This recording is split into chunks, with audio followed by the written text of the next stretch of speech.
and then leaning up against a tub of cream. I don't know if it's face cream, you know, like a Pond's, but it's not Pond's, it's something. So it's working good. It's better than the, it's almost better than the tripod or the ring light I have at home. It's not better. It's as good. I didn't put my contact lenses in, so I can't see if somebody's chatting.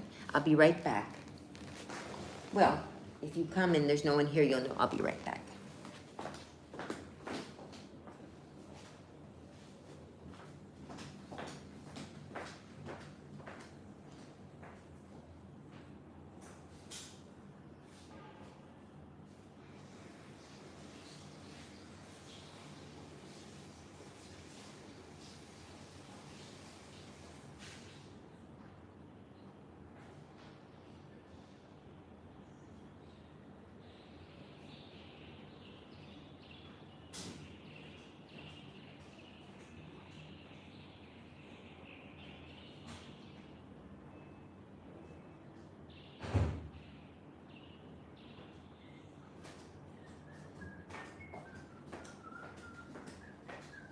Remember that song, You Hustle? I just heard it on TikTok. Somebody was dancing to it, so now I got it stuck in my head. If some of you are around my age or older, you remember The Hustle. It was a song from the disco era. Those were fun days, more carefree than today. You know, young people were free, we had fun, you know. I mean, not me personally, but, and the ones before us. Anyway.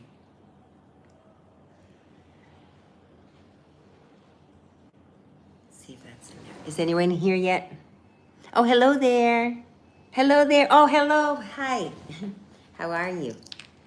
I'm in Argentina again, if you've been watching my latest videos. But I got some stuff done that I wanted to get done, but I didn't get everything done. I'll have to make another trip. I'd like to come back around March. And I'm thinking, since I want to come anyway, I don't have to come back, but I would like to in order to progress with my, you know, ideas. So I was thinking I could try, as long as I'm coming anyway, if any of you were interested, some of you have expressed interest. March is not cold yet. March here is autumn. That's the beginning of autumn. It's the opposite of there. So it won't be cold yet. It's still, like up here it'll be fine. And then way south, which would be comparable to Canada, you know, March, which would be similar to September or October in Canada, still bearably, you know, you'd need a jacket or something, but because the winter in the south is unbearable, so cold. And winter, and even in Buenos Aires, you know, or anywhere, it's not as nice as spring or fall. And summer, you could come in summer, but I just think it's so hot. The city and Cordoba gets very hot. It's further north. Well, maybe some of you like hot weather. If that's the case, then, you know. And there's so much. You can't see everything in one trip. Unless you've got 2 weeks and then we really try to, but you know, you could see a good amount. I'd also have to see how long people can come for. And so anyway, I'm throwing it out there. If anybody's seriously interested in visiting Argentina, I'll make it happen. You know, you just need to get your ticket to Buenos Aires and then we'll work it out from there, whoever wants to come. You know, it would depend how many people are interested. I mean, I would have to advertise other than just on this channel. Obviously, I'd have to. I was thinking of doing a website, you know, where they click the button, send the money, all that, and then, well, I guess that's the fear. I'm a brand new tour company. Who's going to trust me, you know, with, oh, just send money to this person, she'll arrange it, you know, it's, so, but it would, I guess, at first be based on trust, which I understand. But, it's not that much trust. Well, we'll see, because my real idea was have everyone send the money, and then when I have the money, you know, come in and pay the, you know, the hotels and all that. So it's all prepaid, or just I would pay it all at once or pay it at the end. But But if it's only a few people, then it would be more like friends going on a trip, and then we split the costs. So it wouldn't really be a tour in that case. But if it's more people, then I could probably get better deals on, like, for example, the tango show is $145 they're charging tourists now. Like 100, oh, it's in my phone, darn it. But I'm sure if I get 10 tickets, they'll say, oh, okay, well, we can give you a better deal because you're getting a lot of tickets. And they must do special deals for tour guides. Because if you have an Argentine, maybe it's not 145. I think it depends. I mean, the tango show includes dinner, includes wine, includes the show, so it's a lot, but you do get a lot as well. And then they have different tiers. I mean, you could pay about $90, and I think you get dinner, but it's not as good, stuff like that. But which is the one I probably would have chosen if I were going. But actually, I can get it cheaper because I have my Argentine residency. They charge Argentines cheaper for some things, tourism things. But which I can understand. They charge tourists more, and if you have your what do you call it, ID from Argentina, they charge less because we're in an Argentine economy. The Argentines don't have as much spending power as a tourist might have. So, you prefer winter, okay. Oh, good, then come. Okay, good, you might be on my list then. Well, March would be autumn. Maybe March, April. Winter, I mean, in the south, if we're going south. Up in the north, it wouldn't be so bad. You'll be cold, I mean, get your jackets. But actually, some days in winter are warm enough for just a sweater. So the places that I'm going. And further north, it's even warmer. So, but you can get some really cold days. So you'd have to bring a winter coat. So packing is more complicated because you got to pack more heavier things. That also is another reason I was hoping for either spring or fall, because packing would be a little easier on the weight of the packages and stuff. If I'm going to a tank show, I want VIP ticket. Yeah, so if I marry an Argentine, then I can get cheaper ticket. Oh yes, if you get your residency here, they charge them, but I understand. They're just coming out of a really bad economy. It's still not so great, but it's stabilized. So that's, cross fingers. I have mixed feelings because on the one hand, I want it to be a bad economy because it's cheaper for me. But on the other hand, I want people to be happy and to be at peace. My cousins, my family, I want them to not have to deal with so, and it's nice. The prices still, like, for example, all that stuff I bought this morning, I had a coffee and 2 good, really nice pastries. Let me close that door. They're doing construction. And that breakfast this morning came to under $4 for a coffee and 2 pastries. At Starbucks, it would be $10 or $15 for something like that. So it's still reasonable with the exchange rate. But before, it might have cost you the equivalent of $1 or, so that's the only thing. But, okay, well, I'm kind of planning a trip for March in my head. So and then we'll see if anyone jumps on that one. Or April, if you want it to be a little colder. The autumn is really beautiful. Anywhere in the world, I think autumn is beautiful, where seasons change. I like the autumn. And get an online job that's crossed my mind before, because if I were earning an American salary in Argentina, like even the crappy salary I get in Florida, here it would be fine. It would be, I'd be okay. I wouldn't live like a king anymore, like I would a king or a queen. But it's a chance, but I'd have to look online. Like what online? I mean, I've looked for online work, and there's like, well, first of all, I don't know if I could do it abroad. Like the one online job I had long ago, when I first got divorced, I worked for Arise, where I would answer phone calls, customer service calls for companies. And that only paid $14 an hour, which didn't go very far in US. But here, it wouldn't go that far today anymore either, but it would go farther than, it would definitely be more comfortable than having to live.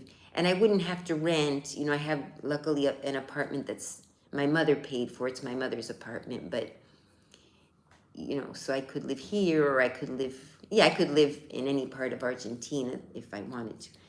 So yeah, that's another idea. I mean, I have so many ideas, and then I just never, Hello, Ryan. Oh, hello, Ryan. You're awake. Good, because over here it's 11:45. So I think it's 5 hours later in Europe from Argentina. So 11:45 in. Oh yeah, it's early. It's like early mid-afternoon in Ireland. My niece is in Ireland. She's studying in Dublin. Are you in Dublin, Ryan? I don't remember. She's taking a course, Diversity, Equity, and Inclusion Masters or something like that. It's for a year. I don't remember the name of the school, but she's really excited. She applied. She figured, oh, I'm not going to get in, and then she did. She got in. And she's a Greek. Somebody has the elevator door open. Oh, you're in Belfast. Okay. Oh, that's right. Northern Ireland. She's in Southern Ireland. But yeah, she seems happy. The elevator is beeping, bing, bing, bing, because somebody's not closing the door. Oh well, can you hear it? Yeah, that could be translation. I don't know anymore. Yeah, well, sure. If I were a tour guide, I could definitely do that. I could sit here and wait in Buenos Aires for the tourists to arrive, and I'll take them around. And then when it's time for them to go home, take them to the airport, and that would be, if I could get people to do that and get people, I would advertise. I would advertise the tour company, for example, and I would just be here in Argentina waiting for them. But I guess I could travel, but I wouldn't have any need to travel to the U.S. because they would. I assume people know how to buy their own tickets at this point because I'm not a travel agent. I don't think that I could have access to inexpensive tickets unless I go through a travel agent who would say, "Oh, okay, we'll get you they get you a package deal and it's cheaper per person." But since everybody lives in different parts of the world, I might be able to get a package deal if I get enough people on a flight, but we'd all have to go on the same flight, which is fine, but, we'd have to arrange it so that we all get the same flight, and we might get a package deal on that flight to Argentina. There's so many things, but it's a matter of me doing it. Like any idea is great but you have to act on the ideas. So my favorite part about visiting Argentina, well, I'm used to it. I have a love-hate relationship with this country, so it's hard for me to say. I love when things are running well, like when occasionally the economy straightens out and you think the government is no longer corrupt, but I get very frustrated here because it is third world mentality people, and I know that sounds terrible, but it's no different than any third world country. The governments are very disorganized, and the corruption is accepted as part of government. But you wanted me to talk about the positive part, so let's stay away from politics because that's not the positive. Well, the beauty. I mean, you can beat it. Okay, everyone has their opinion, but I think some of the parts of Argentina are more beautiful than I've seen anywhere else. And I haven't traveled everywhere, but I've been to Canada and I've seen the mountains in Canada. And I think the mountains in Argentina, way south, are just beyond comparison. The beauty, and it's virgin land because of the economy and nobody has any money. They don't develop all the time. And then you have very, very, very wealthy people who have bought large tracts of land in the south. And they just leave it. They're thankfully investors that love nature, But then others would say, hey, these foreigners buying up the property and we have to build for our people, There's always someone who's going to be mad about it. But so the beauty of Argentina, the nature, the natural beauty. And especially in the South. I keep talking about the South. And I didn't get to go to the South this time. I'm kind of, it's not economically it's feasible economically, but it would be very irresponsible. If I go on this trip to the South, I'm not gonna get anything done. Because part of it was an arrangement I had tentatively had with another person who, for whatever reason chose not to follow through. I'm not judging the person, I understand. It's a big undertaking what I was hoping the person was willing to do. But I also knew the person might back out because it was a lot. It was basically moving down there and starting a business. It's someone I trust, but they would be starting from zero and I couldn't help them financially. I let them know right up. I mean, I'm happy to, you can use this, what I have a property down there.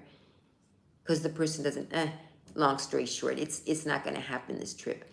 But it's beautiful. Maybe some of you have seen the property I have down there. It's just beautiful, but you need to have money to develop, and I don't want it to develop it into a big touristy thing. I want to develop it nicely, which won't take that much money. Maybe put a few, where not tractor trailers, the other thing, mobile homes, but not like Winnebago type homes, not the mobile homes that people live in year round. I was hoping to put some of those spots where you take your mobile home, you plug it in, and you can hang out there for a few weeks and use the water and stuff like that.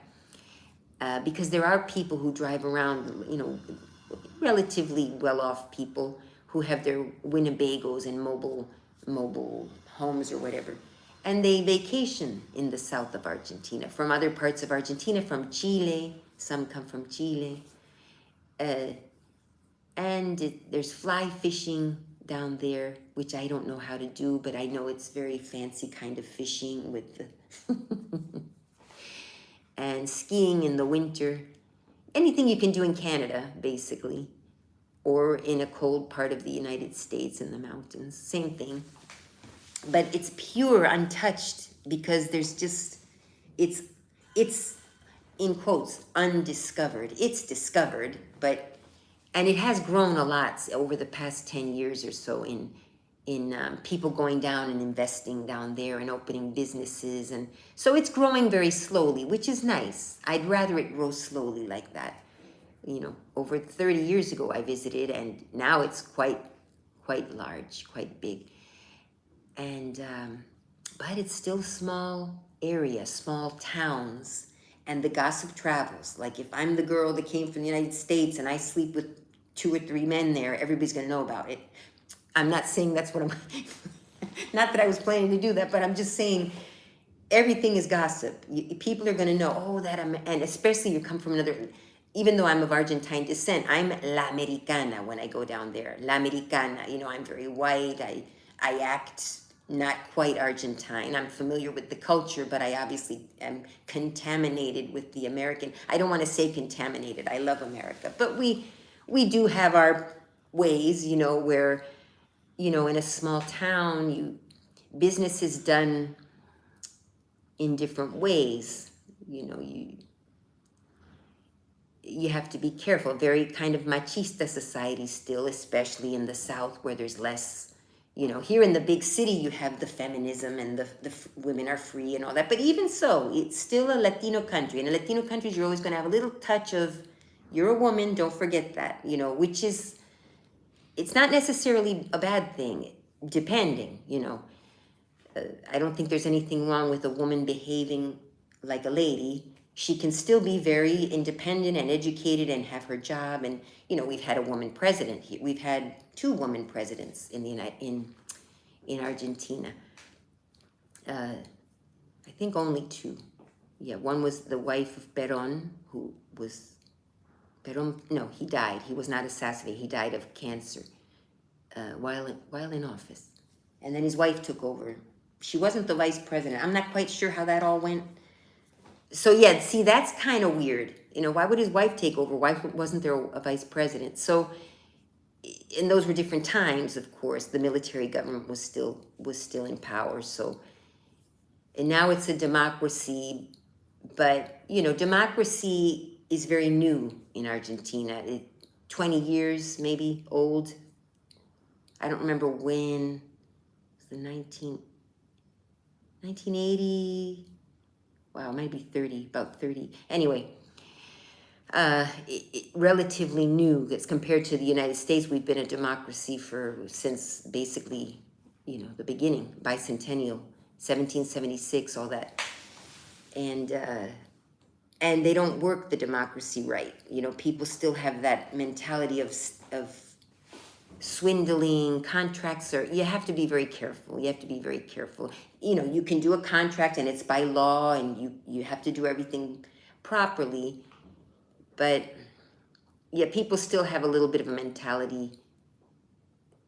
Well, that's business. On the other hand, business is business. If you can get one over on the other guy and get more out of a business deal than you put in, I mean, that's business anywhere in the world, I guess. But you want to be able to trust businesses. I mean, it's one thing two businessmen trying to get one over on each other, and it's a different thing when it's a customer, and they'll do that to customers. Businesses, even small businesses, particularly small businesses, will see what they can get out of the customer.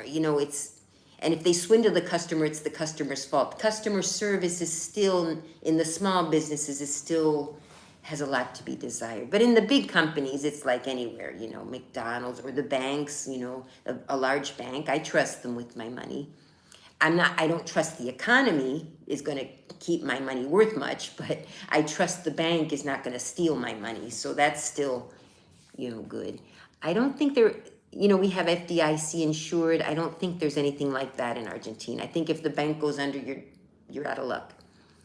I believe. I'm going to have to follow up on that because I don't know for a fact, but I don't remember it being that way. Mm-hmm. Oh, are you returning to the U.S.? Oh, yeah, I'll be back to vote. I'm going back around the 1st. Yeah, on the 1st is my flight. Isabel Perón was elected as vice president and became president after the death. She was vice president, really? She was elected as vice president when he was, but all right, I never really knew. I was a little girl when that happened. I was here in Argentina when he died. My family was visiting. Yeah, it's another weird thing, how you elect family, just weird things like that. But they were other times. It was before democracy. So,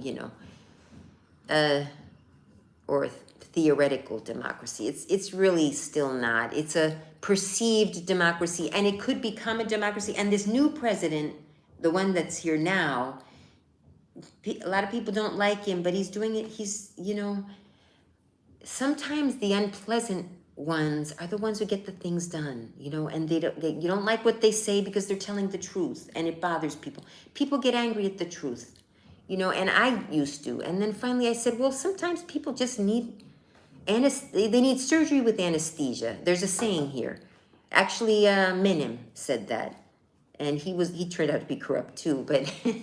But surgery with anesthesia. That's what some countries need. That's what the United States needed. I think we're good now. I think whoever wins the election at this point, I think we're safe. I think democracy is safe. Whoever wins the election, honestly, I'm not crazy about either of them, to be honest. I wish we had a better person, but I'm feeling a little better. I'm let's not talk politics. Okay. So, okay, you Googled that now. I hope if you knew that, that's amazing. I think there was another vice president, though. I thought there's something not completely. There was something else to it, though. I don't remember what, but anyway. Maybe something like that. Like, yes, she was elected vice president, but it was basically maybe fake. Maybe she really wasn't voted vice president, but they put her in and said she won. I don't know. There was something to it that's not quite kosher. I'll use it. It's okay to say that, actually. Oh, that's not kosher. I found out that's not insulting to Jewish people. If it is, please, someone out there tell me. But Jewish people have told me, oh, it's okay to say that's not kosher. It's sort of like that's not up to up to what it should be, is when you say is it kosher? Is it not kosher? It's a saying. So, anyway. So what are you guys doing? Buffalo Estate, are you there? He's the architect. Because oh my goodness, I went to the museum, the National Museum of Decoration or something like that. I can't remember what it was. But there, because architects also know a lot about interior design, not always, but it sort of goes hand in hand. Fashion design, interior design, architecture, they're all part of the same study group. And as a matter of fact, in those schools, if it's a school where they're all in one school, like architect, fashion design, interior design, they even overlap some of the classes. Some of the classes that architects take, well, advertising, obviously. Well, that would be graphic design, sorry. But designing clothes, the only difference is if you design a building, someone could die if you mess up, because the building could fall down. Whereas if you mess up on clothing, you just lose money, but nobody's going to die. So it's a little bit easier to do fashion design. I think a little less responsibility as far as death and stuff.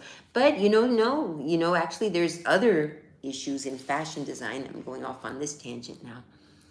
That you have to be careful too. The factory workers who sew your clothes, they have to be kept safe. We learned all that stuff in school. The sweatshops that are illegal, you have to be sure that you're, because obviously in school they're teaching you how to be an ethical, proper clothing designer. So you have to worry about, if you have a big design brand, you have to worry about your workers getting repetitive motion injuries. Because I even get it from using the cell phone. You know how sometimes your arm hurts because you're clicking on the cell phone too much? Well, imagine being at a sewing machine 8 hours a day, 5 or 6 days a week, doing the same thing, sewing the clothes. You develop injuries and carpal tunnel syndrome. And so you have to have the facilities, you have to give them proper breaks. It's a whole, fire, the danger of fires. And they encourage natural lighting, like a factory with big windows all around, so that they get natural lighting, so that it's a nicer work environment. Because again, in a factory, 5 days a week, 8 or more hours a day, if you're overworked in some of those countries where they don't have laws and stuff, in a dark factory with fake lights, and just, it's horrible. Getting paid pennies. A lot of the clothes we buy are made by people in horrible work conditions in China. And we need to buy less clothes. I buy clothes made in China. They're cheap. I'm on a budget. But I try to just one or two. And I don't need 50 pairs of jeans like we go crazy buying, because we want our cheap clothes and we want to have a lot of them. You only need 1 or 2 pair of jeans until they wear out, and then I'm scolding all of you. So let me see. It's okay to say that's kosher. Yes, I was told that one because I said it in front of a Jewish person once. It was a boss. And I said, we were talking, and I said, oh, well, maybe we need to keep them kosher, because talking about people who sign the contracts who sometimes aren't. Actually, it was about that topic, about the safety of the work environment. And I told him, I said, well, maybe we should add something into the contract to keep them kosher. And then I went like this, because he's half Jewish, his mother's Jewish. And he says, and he saw my reaction, he goes, oh, that's okay to say that. So I was like, oh, sorry. But yeah, that's what I meant, because long story short, a lady in Arby's in Louisiana, I think it was. The poor lady, she was the manager, and they had not maintained the walk-in freezer, so the lock was broken, and everybody knew it was broken. It had been broken for months. No, it wasn't getting fixed. People had gotten locked in the freezer before, but there was always someone else there, and they let him out. It's like, oh, don't forget, leave the chair in front of the door so it doesn't shut when you go. It was, you can't, for goodness sakes. So you can imagine what happened. The manager went in one morning. No one else was there. She got locked in there. I'm not going to tell you the rest, but she's no longer on this earth. And so that happened somewhere else. And then when I heard about it, I said, oh my goodness, this horrible story, And I told, because we rented out, it was when I was working at the place where we rent out commercial property to little businesses. They rent in a shopping mall or wherever, and they have their business. So, we rented out to food franchises. And so after that happened, I said to him, "Oh, look at this horrible thing that happened to the lady." Even though it's not the responsibility necessarily of the property renter, the property manager or owner or whatever. It's the responsibility of Arby's, I'd say, to maintain their freezer or whatever. But even so, if somebody wants to sue, they'll find everyone to sue.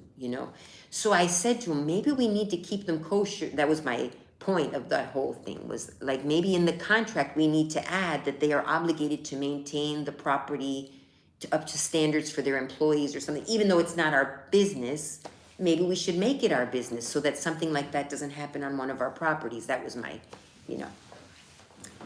and I don't know. I don't know if they ever did it or didn't. That's beyond. But so that's what I said. Maybe we need to keep them kosher. So the election was considered fair, and Isabel was chosen as Juan's running mate because rival factions in the Peronist movement couldn't agree on a running mate and settled on her. Oh, okay. All right. Well, thank you for that.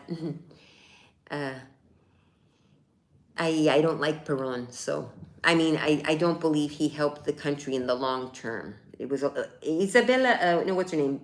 Yeah, Isabelita was not Eva. Eva was the wife that everybody loved. Isabelita was the second wife after Eva died. Eva Perón was the one that the movie is about and all that. And she also ran in a way, well, she had a lot of power without being in office, but everyone loved her. She would be like a Melania, well, the equivalent of Melania Trump, the wife of the president, but Melania is not, she's not Eva Perón. And she did some good things. She did do good things. But I think overall, they did good things and bad things. We need to take the good parts of socialism and not the bad parts, because, but I'm staying pretty calm regardless, maybe because it's another country. Argentina is not my country. My country is America, it's the United States. I was born there, and as much as I have all my family here and only my parents are in the U.S., I think I have a cousin out in California, but like a second cousin or something. But we're not, close or anything.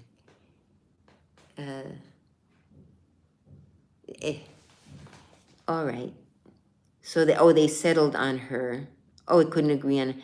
Yeah, who knows, all this complicated stuff. But people need to start running because they love the country, regardless of what party. You love the country and you want what's best for everyone. And it doesn't matter, if you're Republican or Democrat or in other countries, whether you're socialist or conservative, And I feel we're getting there, though. I'm feeling positive. I think we're getting there. I'm not getting there personally, but I feel other people are, and it's gonna inspire me, because when I feel that other people are more like, okay, from both sides, they're more like, okay, well, you got a point there on that side. You guys do have this part right.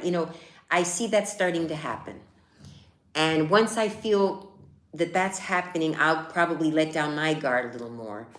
But right now, I'm like a brick wall right now. You can't talk to me. I recognize it. You can't talk to me right now.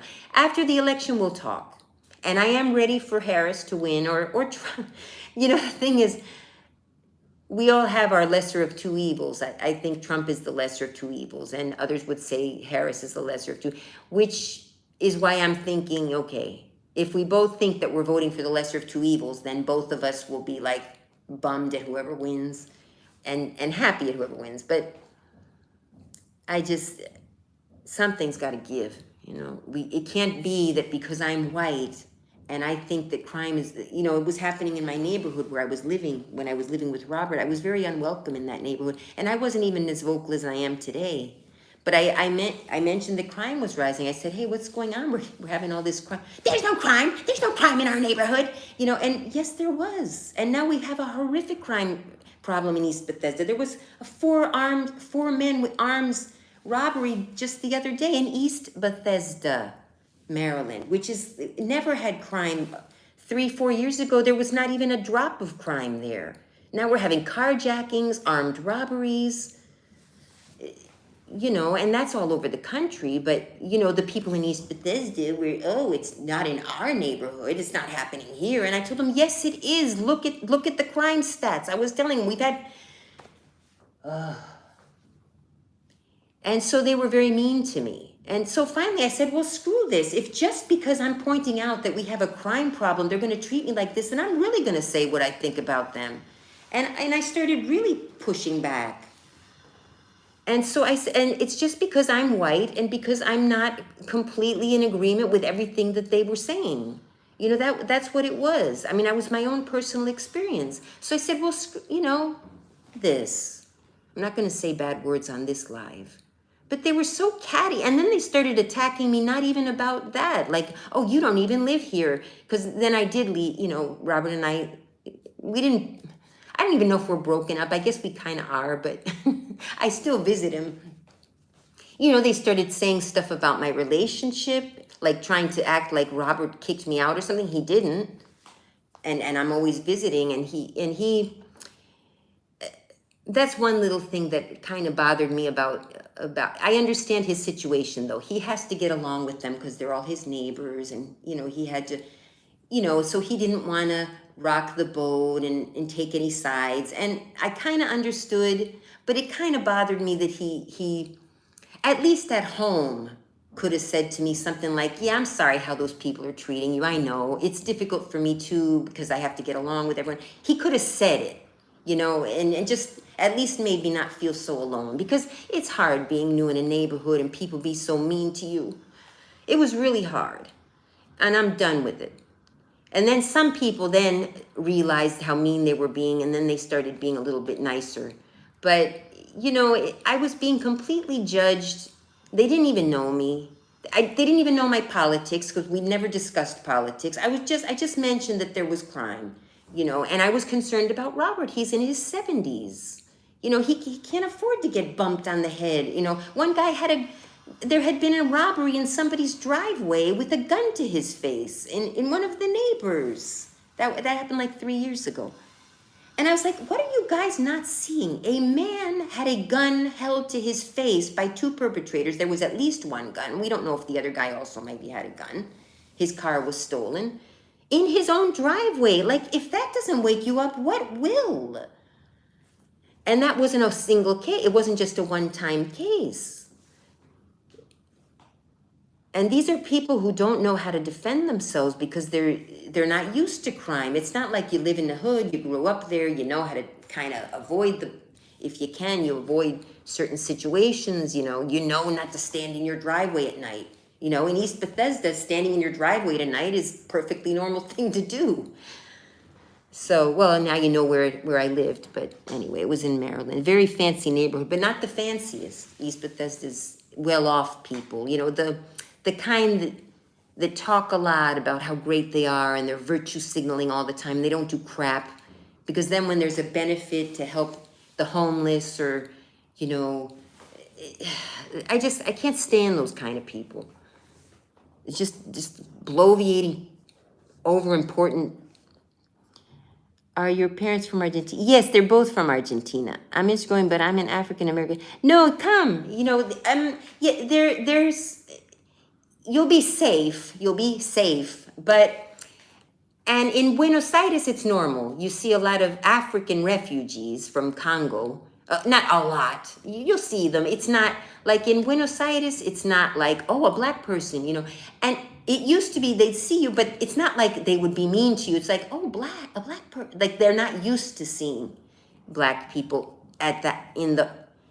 maybe up until about, 2011, you were already seeing some. But I think it was after I left, because I left my husband in 2011 and I went back to the United States. And shortly after, the president did like an arrangement with Congo, I believe is one of the countries where refugees, because there's horrible war going on in the Congo.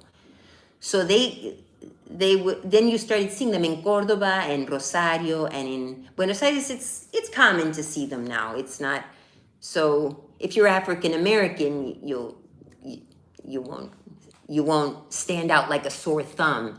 Plus, if you're with me and, but no, people aren't mean to you. They might look at you more in the smaller towns, they'll look at you more like an oddity, like, oh, like maybe in the early days when we first discovered each other, or, well, unfortunately, I don't want to go into the history of the African American. We know how horrible, the slavery and everything. But maybe when I know because I wrote an article about dreadlocks once, which is where I learned where the term dreadlocks came from. It was when it came from a book that I did not read the book. I read an excerpt of the book from the internet. I don't read very much. I'm not very good reader.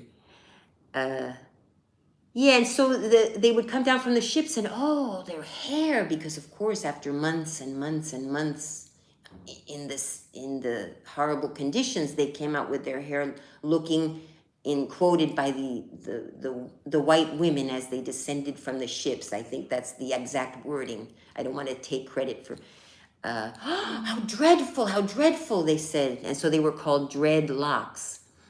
And then later they dropped the A from the word to make it have a less bad connotation. So dread, they call them D-R-E-D now.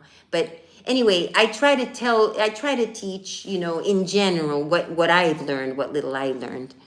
But you have dreadlocks? Okay. And actually now, because of the internet and the world has gotten so much smaller, of course, people in Argentina have seen Black people now on the internet and dreadlocks. And you'll see people here, the young kids wearing the dreadlocks. They're white kids, but they're wearing the dreadlocks and, thinking they're cool or whatever.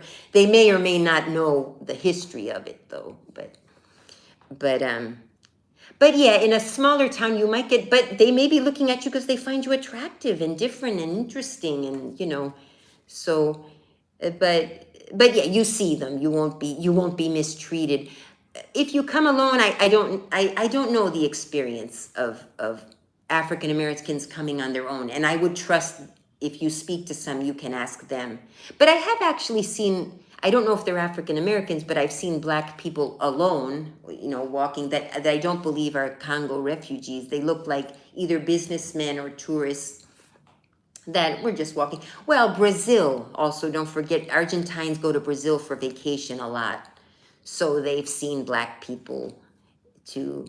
But, you have a lot of Asian people in Buenos Aires. In Buenos Aires, you'll see everything. You won't stand out like a sore thumb or anything here.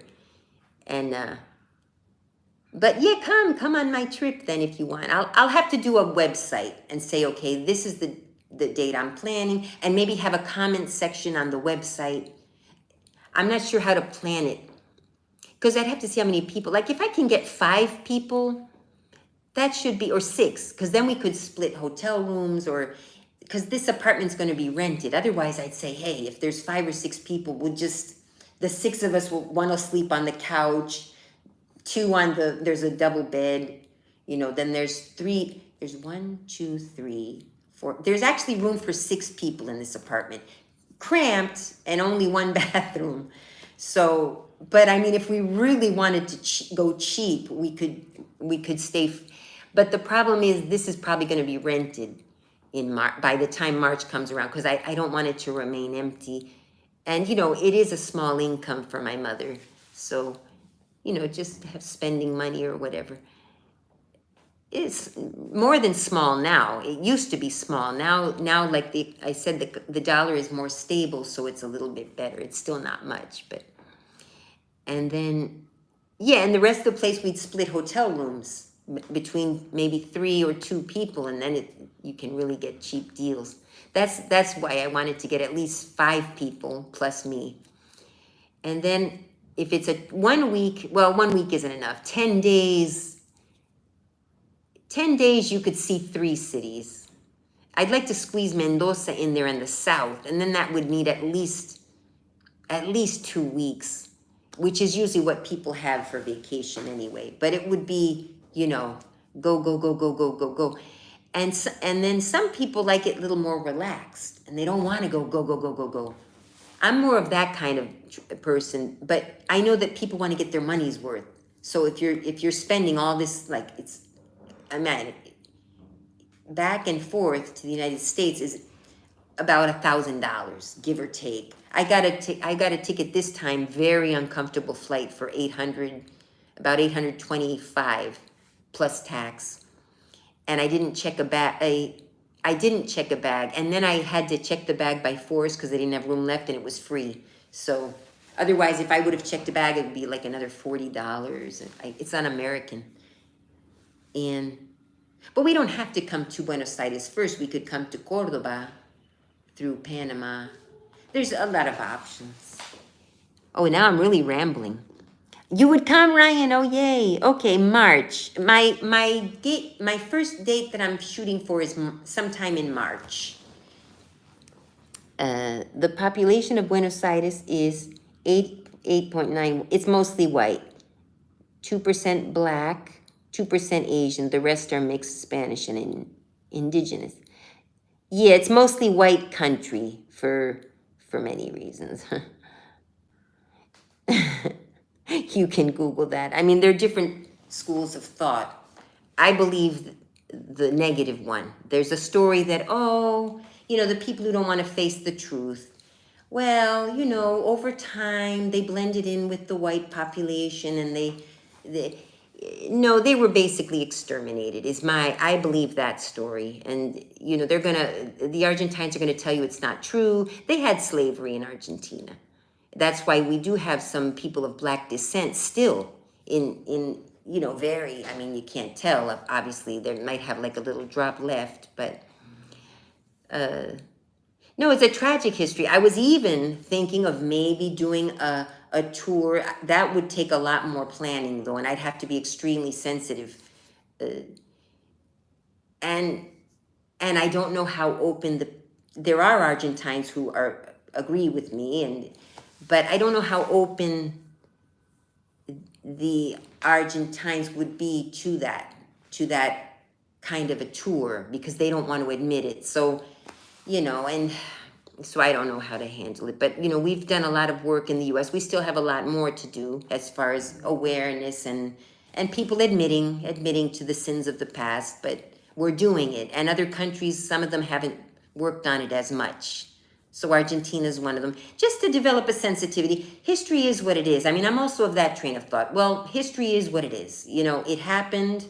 We can recognize it and try to redress what we can. Of course, the farther you get away from it, the harder it is to redress. But I don't know. I lost my train of thought. But it is something that I try to stay up with. And right now, it's not very safe, I don't think. No. Buenos Aires, there's crime. I mean, tourists would be, where you're, like in France, I was taught before I went to France, I went my junior year abroad. One of the first thing they taught me was wear your purse across if you're a woman, if you're a man and have a bag or something. Wear it across so that someone can't just rip it off your shoulder. They'll have to drag all of you with them, and they usually won't bother if it's across here. Keep your, be general. And then it depends on the area. Like my area where my mother has her apartment, she tried to buy in a safe area. So it's one of the nicer areas, but it's not the nicest area. The nicest area, I think, is Palermo, where I went yesterday to the Japanese garden. And there's also that Museum of Decorative Arts, that's it. Museum of Decorative Arts, which the building itself was so beautiful. And unfortunately, I'm not very good with history. Like, people who go on these tours want to know, well, what's the history? I wouldn't be very good at that part.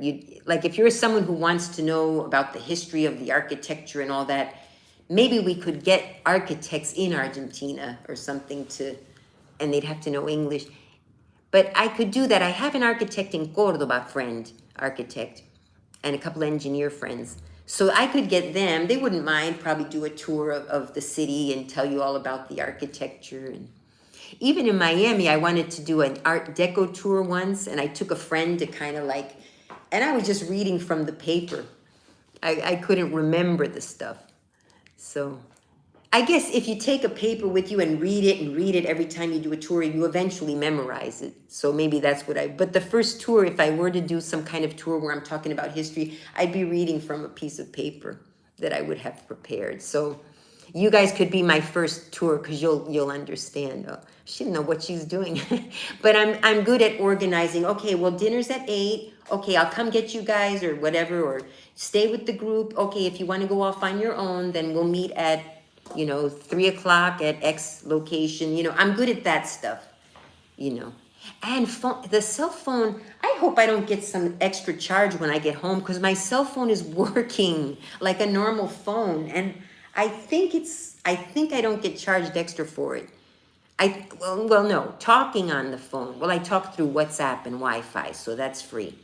But I'm able to text normally to the United States like I'm a normal person. It's not considered roaming or something. So a lot of cell phones now work like regular phones in other countries, and you don't pay extra. So are we, the gingerbread house. Are we doing gingerbread house this year? It's basically traditional. Yeah, I should do, well, did I do one 2 years in a row? I should do one. Okay, I'll do one if you like that. I'll do a better one than I did before. The other one got a little bit, it started sliding. the stuff started sliding off. It didn't dry. Once it's dry, then it's good. It stays all put together. Yeah, that was fun. I could do it. I could do it at Robert's house if he'll let me go for Christmas time. I really miss, that's one thing, I do miss having a companion, living with a companion like that.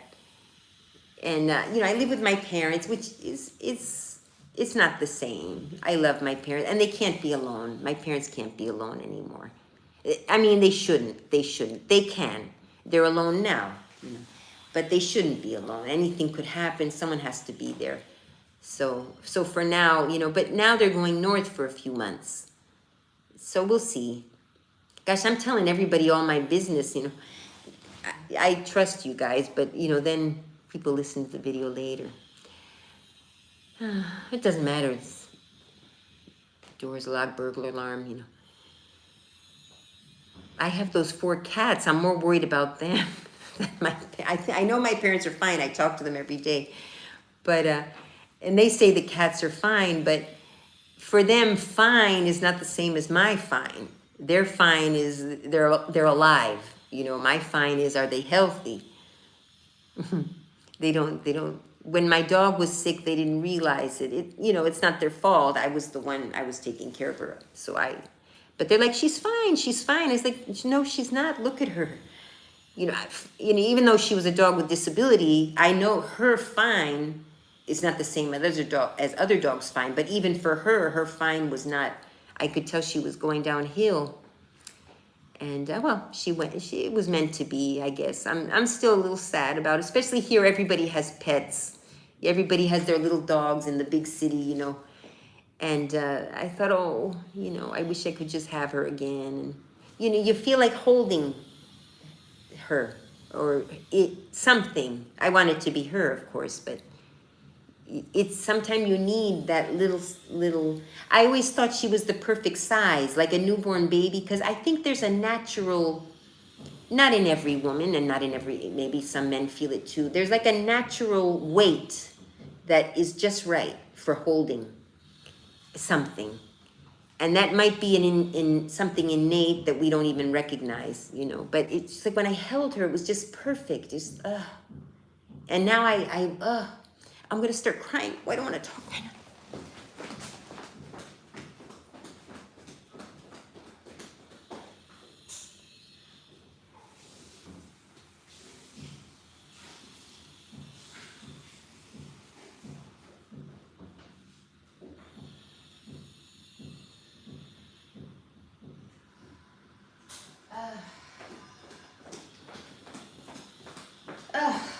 I want to get to the point where I can talk about her and not cry. And that's when I know I'll be fine. I'll get over it. It just wasn't the right timing to lose her.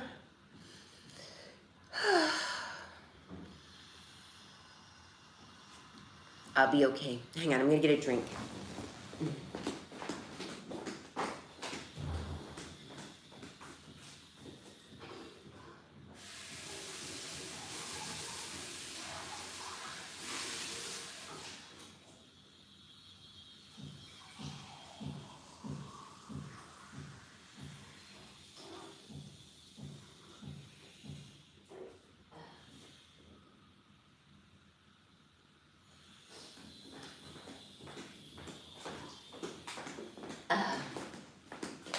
But there's so many animals that need homes. So when I'm ready, I have those 4 cats now because they just appeared. You know, it's almost like God said, okay, you're about to lose your dog. Here's some little kittens that need help. Because just when she had gotten very sick, and it was a few days before she went, the cats appeared in the backyard. A stray cat had had some kittens, 6 kittens. And it was sort of like, on the one hand, I was like feeling guilty, you know, oh, kittens, how cute, you know, and I was starting to, you know, because I wanted to help them. But at the same time, I was feeling guilty because it's like, she's not even gone. I knew she was going, and I already had those 4 kittens, so I felt a little guilty. But then I said, no, it was probably the universe or God or whoever.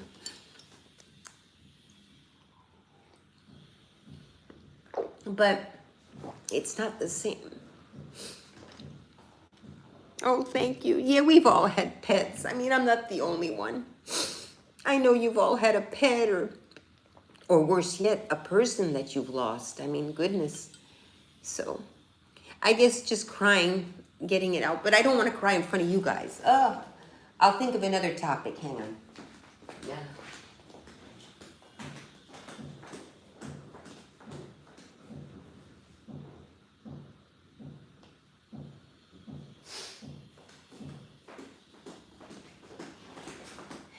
No, indefinitely. Well, that's the other thing. I mean, I'm talking about this tour and doing the tours and all that. And I love the idea.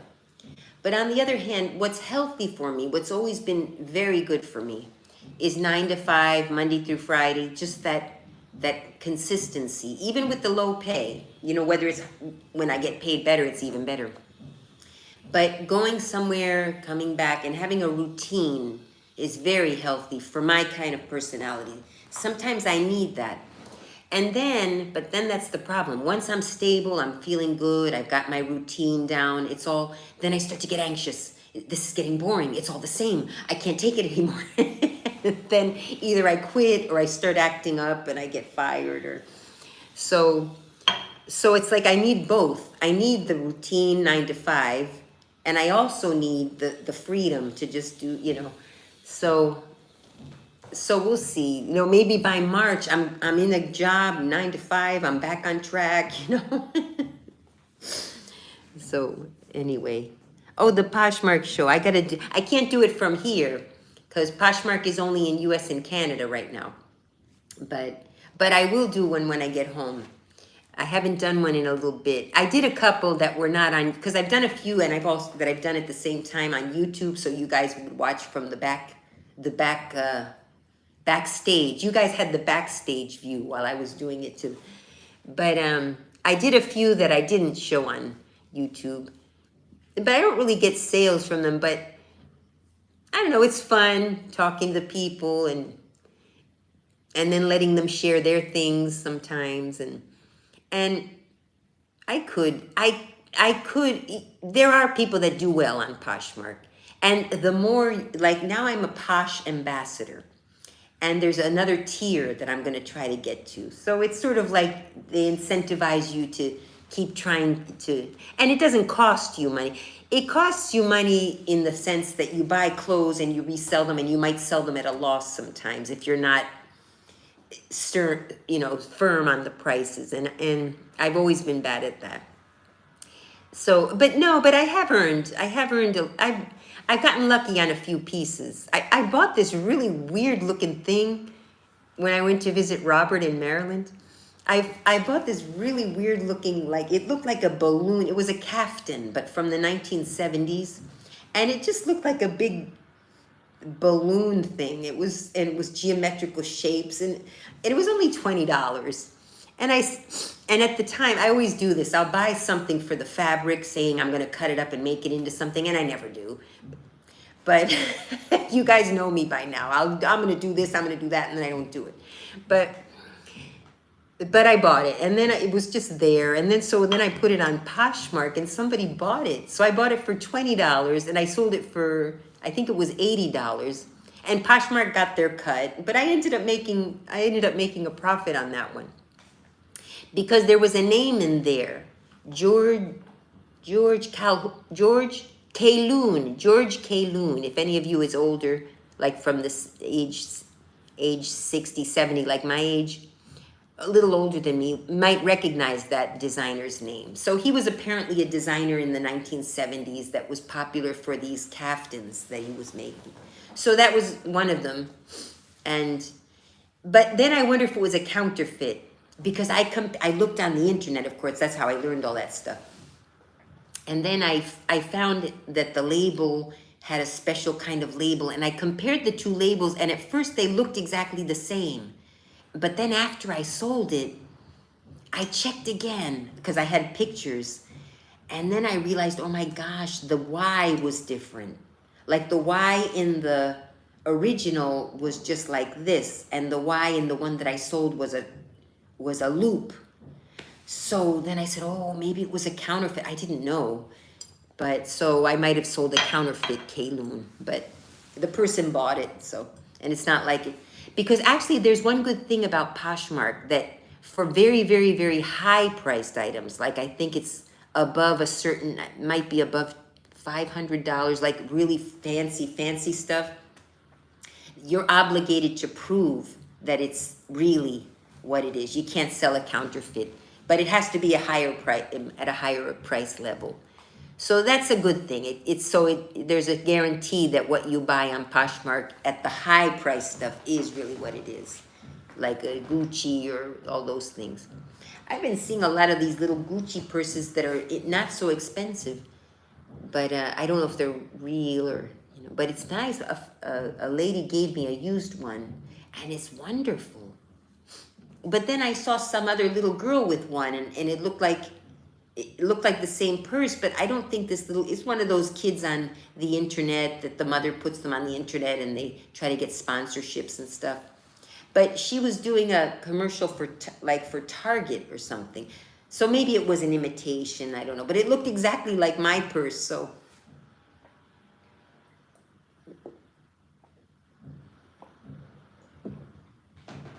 Yeah, getting back to the dog, I'm waiting for another little dog to appear. I'm not looking actively for a pet. Right now, I really shouldn't. I'm not stable enough to have, cats is different because they're pretty independent, but I'm not really stable enough to have a dog right now anyway.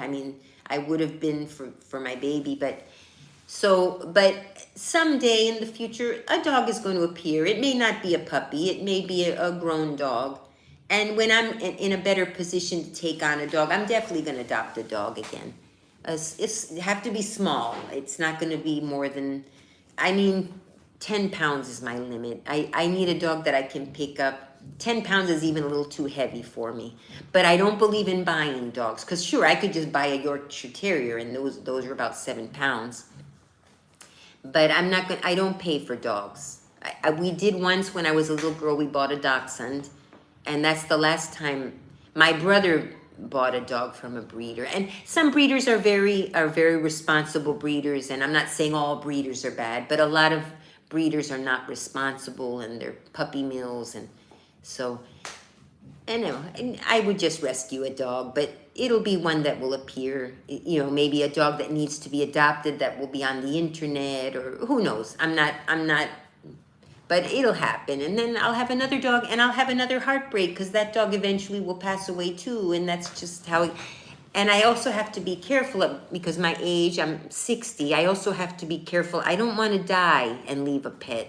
I want to, when I'm older, now of course you can't plan that, of course, but you can kind of guess, if all goes well, I'll live another 20, 30 if I'm lucky. So, I'm not going to be adopting a dog at age 95 if I'm that, Maybe I could have a friend who has a dog, and then I could help babysit the dog or something. I don't know. You can't plan that far ahead. But no, maybe in a year or two, I'll be a little more stable. And, hello, Ethan. Yeah, things are okay. You know, I'm missing the U.S. already. I want to go home. Not that there's anything wrong with here, but I got done what I needed to get done. And then what I wanted to do, I'll have to do it for another trip. So now I'm just waiting for my flight home, basically. I could travel to Cordoba, see my cousin. But I have an aunt coming to town next week, so I'll see her. And, I'll try to make the best of it. I called one lady that I know, but she hasn't responded yet. Maybe we'll go get something to eat or, I don't know. There's plenty to do here. So, 6 viewers. That's a lot of people. And, all right. Well, so remember that, anyone who wants to come to Argentina, if anyone's new in here, I was just telling them, Ethan, that I'm planning a trip to Argentina for March, I'm hoping. I'll go ahead and maybe open up a website or just a blog, it'll be one of those Google blog spot. It doesn't have to be a website. Maybe I could start a blog. Here's my idea. I'm always having ideas, and I always tell the people listening, if you like my idea, you guys do it, because I'm an ideas person, and sometimes I do my idea, but I rarely follow up on all these ideas. So if you like the idea and you think it's a great idea, then just do it, and you don't need to say, oh, can I do that? I just do it, I'll probably never find out because I don't even remember I don't even remember my own ideas sometimes. But maybe I could do a blog, and then the blog posts will be things about Argentina. And then after each blog post, okay, we are planning a tour.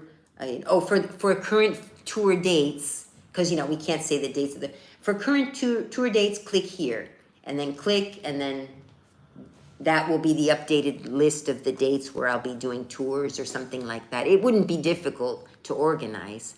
And then, of course, my Excel sheet. I could put in a form. If you guys are taking my Excel classes on Ashy Felicia channel here on YouTube, you can create create a little form on your blog. Then people can just, fill in the form, and it goes straight to an Excel sheet. So you don't even have to enter the information yourself. The people are doing your own list for you because they enter it into the form, boom, it goes into your Excel sheet in the right order, and then you can sort it and do whatever you need to do. So it will be very organized. The names will be spelled properly because, well, you hope people know how to spell their name and they know their correct address. And it wouldn't hurt to verify it, later on before the trip. But so organizing it is the easy part. And then picking the people up at the airport or, all that stuff I can do. But the charging the right amount is what I'm going to have to. You see, if it's only 5 of us, I'm going to feel bad charging more. I'm going to say, oh, let's just split the trip so that we all just break even, so that I break even. And even that, and I probably end up, okay, that's it. If I can get 5 people, see, that wouldn't be enough. Because I want it to be where you don't feel that it's too expensive. So I have to think about the money part. That's the only part I'm stuck with. It has to be reasonable price. No, splitting hotels, all that. Anyway, you're interested? Oh, good, Jalissa. Yeah. Oh, paid for giving ideas. Yeah, nah. Mm-hmm. All right, I am going to do the blog. Right, and then you can do that. Are there facials? Oh, I'm missing all this stuff. Wait a minute.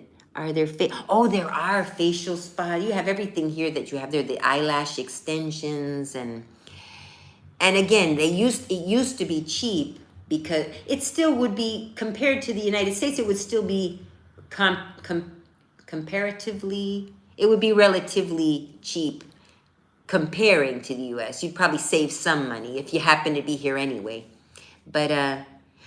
But also I don't know, but if you're African American, are you African American, Jalissa, or was that someone else? Because if you're African American, and I don't know, I know that certain chemicals can't be used on African American skin because it could ruin the melanin, and then you lose it forever, you know. So certain acids that they used to on my skin, for example, when I had acne, they would put certain acid on my skin, you know, acid that doesn't burn your face. It burns a little bit. But that was okay for my skin because, you know, I'm white. But apparently that same acid, I don't remember which one it was, glycol or one of those acids that they use in facials. Apparently if you use it on darker skin, like Latina, a darker Latina or African American or African black person, it could ruin the color, you know, and you never get it back. So I would be careful what kind of treatment, if you did come here, make sure the people know, you know, if it's a facial where they clean and all that, that's fine. Wait a minute, I'm missing a lot of the chat. Hang on a sec. Were you planning to do in Argentina? Very interesting coincidence. I have quite a lot of connections. Oh, you do, Ethan? I have quite a lot of connections. I bought there around. Oh, Ethan, that would be wonderful to connect with you. And if you come currently in California. Oh, okay, good. Oh, I am going to do the blog then. So you all can Botox and filler. Oh, yeah, they do. But, you know, I don't think it's that much. As far as I did Botox here and lip filler. I did both of them here. And it came out okay. They wore off now, obviously. My lips are thin again. But I don't remember it being that much cheaper than in the US. Because the Botox, I guess they have to get it from the same supplier, whether it be, I don't know where they get the Botox from, but maybe they have to import it. So, because I remember going and it was a little less expensive, but it wasn't less expensive than the US. Because I've had it done, and I haven't done it in a long time. I haven't done it in about, I think it was about 2 years ago, I had lip filler and Botox done. And but the thing is, the one I got here, it was, I'm not saying in Argentina, because I only ever did it once in Argentina, but that particular doctor, it wore off within a month. I mean, usually it lasts 3 or 4 months. But that doctor, it wore off in 1 month, the Botox. And the lips lasted longer.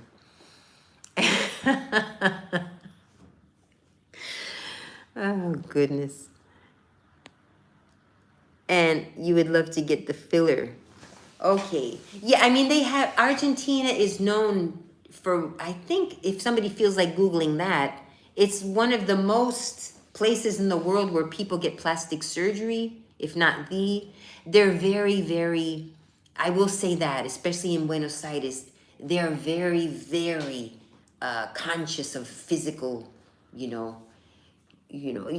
of judgmental if you don't fit the standards sometimes. Less so now than they used to be.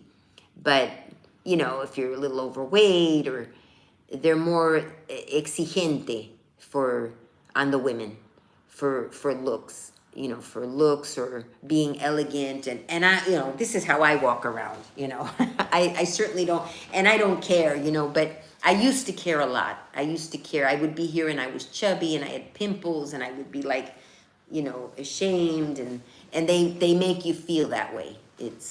They made you feel that way. Now, two things, I no longer care as much. And secondly, things may have changed and I just don't notice. So maybe people are looking at me saying, I can't believe she's wearing that. But since I don't even care, I may not notice it. But, or it may be that things change. Because I do see some heavier girls that you didn't used to see that. The heavier girls would stay home. You wouldn't see them on the street. If there were any, I don't know. I was the only one, I thought. Because when I lived here, when I was in my 20s, I was overweight. I'm 5'4", I weighed 170 pounds. For 5'4", that's a lot. Some men weigh 170 pounds at about my, about taller than me. So, and I had pimples. So then I started getting the facials later in life. I was miserable. And I had a cousin who looked like a supermodel. She's tall, thin, beautiful. So, and it wasn't her fault. She didn't try to make me feel bad, but we'd go out, and of course, you know, me, short, fat, pimples, and then her, tall, thin, model, beautiful skin. So, you know, I would, you know, they'd all be looking at her, which I wanted them to, you know, I wanted a boyfriend and all that. I couldn't get one because, and then, so my first boyfriend was because older men are less, you know, maybe to an older man, he was 40, I was 21 or 22. That was my first boyfriend ever. And to him, I must have been some hot thing, you know, because I was young. But that's about it. And then for him, I got all excited because he liked me. And even though I was fat and pimply, I was like, you know, oh my gosh. And he was really handsome. So I got so fit that summer. I started exercising. I went to a diet doctor, and I lost the weight, and I was just so, you know, infatuated. I wasn't in love now in hindsight, but at the time I thought it was, well, anyway, long story short, it turned out the guy was married. He was just having a fling with me. But and there was the, I think he was trying to get a green. I think he was hoping he would swing something with me and be able to go to the US. So, but anyway, all that, you know, I was destroyed, in bed for 3 days. I couldn't, you know, and then I was over it, but I was thin, you know, and I didn't really start doing the facials until I got back to the US. You know, so some good came out of it. And I was still young. I was only 20 something, and I was thin, you know, had lost the weight. I wasn't as thin as, now I'm skinny. Now I'm gross. Now I really don't like how I look. But back then I was, you know, thin, but still, you know, round. Oh, I just got what is that? I just got a message. Okay. And what's the fashion like there? Do they have fashion week? Yeah, they must. I should learn more about all that. I'm not keeping up to it, but yeah, there's all the fancy brands, the fancy clothing. Patio Bullrich has only name brand things. There's probably a Fashion Week Buenos Aires. There must be, or something similar to it. Because now they have Fashion Week in every city. It used to be just Fashion Week Paris. But now that Fashion Week is in all the cities in Miami, so they must have one. I wonder if I can Google why you guys are still on. Let me see. And I didn't cut you guys off, thank goodness. Yeah, I just saw there's an Instagram, BA Fashion Week is maybe you could follow them. I truly wonder why the creator designed us so differently. Women towards quality and men towards quantity. If we were both designed for quality, then men wouldn't use girls and mess with emotions. Yeah.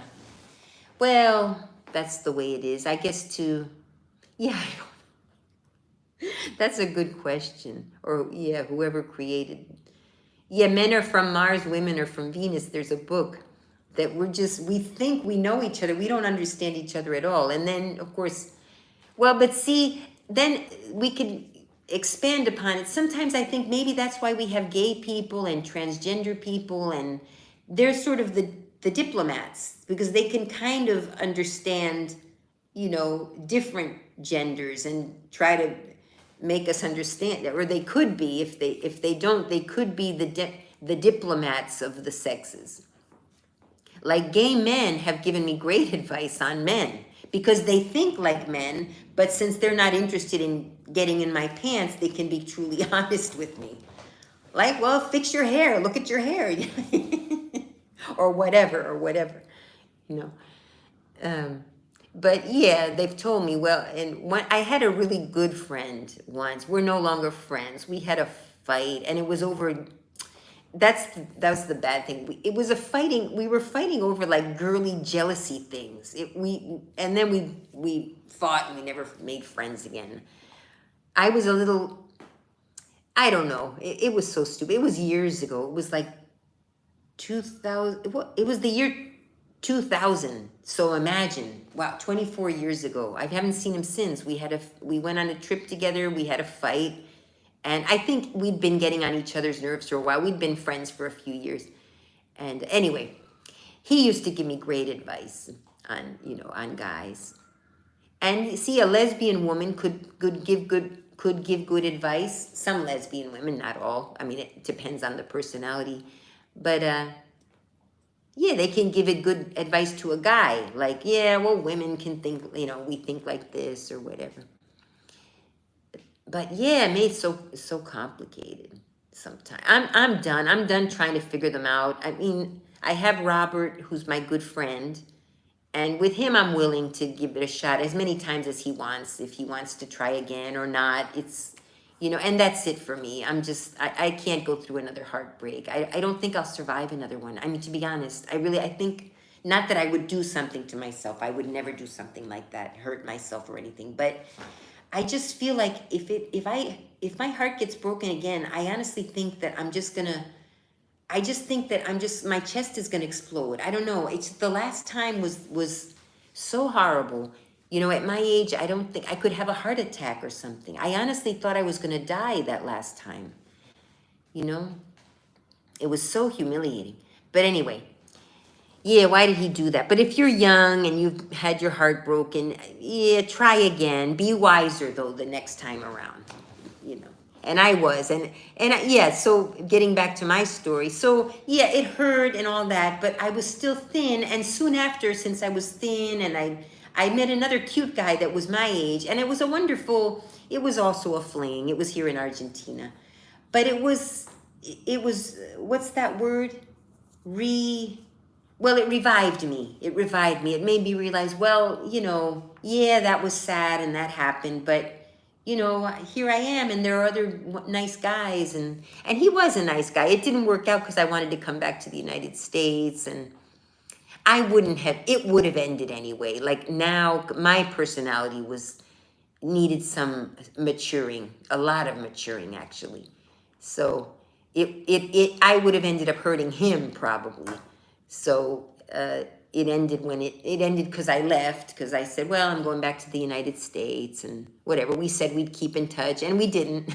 But now we found each other on Facebook, and he's married and kids and all that. The kids are grown. So, but yeah, now with Facebook, you're back in touch with whoever you want to be in touch with. That's so true. Gay people really can be the diplomat. Yeah, what a great idea. Maybe for future utopian. Oh, I'm not sure what part. Do you know what your brain type is? Oh, I don't know anything about. I took Psychology 101. Optimal romantic match and yeah. And protect yourself against future bad scenarios. Yeah, well, I mean, I don't know all about, the psychology, but yeah, I'm not gonna try again, but yes, but my type, I don't think, I'm a complicated person too, I have to say, like, I don't want to be like, oh, woe is me, all these men were so mean to me. Because I'm a complicated person too, because I've had excellent men by my side in the past. And I was the one who, oh, he's so boring, look at him. Even Robert, this wonderful man that now I may or may not have an opportunity with again, who I was with for 4 years recently. Even him, I dated him in the 1990s. And he's a great guy, and he was polite with me, and actually, he wasn't committing to me, though. But maybe he wasn't committing because I wasn't appreciating him. I wasn't. I was still in my 20s, and he was 42. So he was an older man at the time, and he's still an older man, but now you don't notice the difference as much. And but he did everything right. He was a gentleman. He respected me. He never raised his voice. He, everything that makes a good husband. And then he got married and whatever, it didn't work out. I think it's the lady's fault, but it is the lady's fault. I'm mad at her for hurting him. He's over it. He's even friends with the new husband who also is divorced from his ex-wife. But I shouldn't be sharing too much information on here. I don't think he's going to listen to this. But anyway, no, I should have appreciated him more, and maybe it would have worked out with him back in the 20s and when I was in my 20s. But I was not mature enough. I really haven't matured enough until now. But I'm a complicated person. I really am. I don't take a lot of, as much as I say, oh, I wish I could find all these years, I wish I could find the right one. When push comes to shove, many times I'm not willing to compromise. And a relationship takes compromise. It takes accepting that, for example, one of the reasons I moved out when I was living with Robert, because he wouldn't hire the Mary maids. And I want him to hire a cleaning lady. And he said, I don't want strange people in the house. And so I should have just said, okay, then I should once a month just clean. How hard is it? Maybe I should have done that. But that was me, that I left him. So, oh my goodness, I'm missing all this. Hang on. Yeah, I truly want to. Every rich friend I have made uses this method and apparently has been passed down from royalty. The Jungin, I'm going to look it up because out of curiosity, but I think it's too late for me to find someone. But, well, that's the thing, find someone. I found Robert. Now it's a matter of appreciating him like he deserves to be appreciated. I'm the one who's messing that up, not him. It's so drab today. Look at that. Let me see how let's go on the balcony. You can see the beautiful view, the back courtyard. I'm just joking. It's facing on the inward courtyard. Yeah, it's raining, so see the clouds. There's some green that way. I'm not sure what you guys are seeing. Oh, you're not seeing the green. Hang on. Wait, that's that. Where's the green? Oh, there it is. So I'm not going to go out today. I was thinking of going to a planetarium, but I could go to a planetarium anywhere. I don't have to come to Argentina to go to a planetarium. Oh, another idea for a tour would be but that wouldn't be a tour. It would be more for my blog. I could do a blog, where to go if you have children in Buenos Aires. Because museums are boring. Kids don't want to go to museums. When I was little, my parents would go on a trip and they'd drag us to these museums, and I'd be like, so boring. We wanted to go to like the Japanese garden would have been fun, where I went yesterday, or the planetarium, the zoo.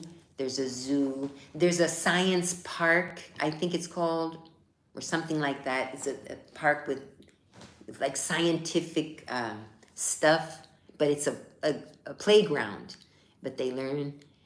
And, there are a lot of, that's one thing. In Buenos Aires, like every 5 blocks, there's a park for children. At least in this area. But even in other parts, I've noticed there's a lot of green space. So they're very conscious of plastic bags in Buenos Aires. And I believe I don't know if other countries, but in Buenos Aires, plastic bags are not allowed for big supermarkets. They're not allowed anymore. They'll still give them to you. I don't know if they're illegal or not. If you go to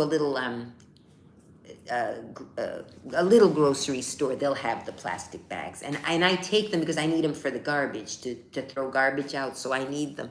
As a matter of fact, the other day I was looking I couldn't find one. I needed a plastic bag because I needed to put it in the trash can. Rather than buy a plastic bag, I'd rather get one that's already, that I've either done shopping with or something. So finally, I found a place that was giving out plastic bags with the fruits. I went to a fruit stand.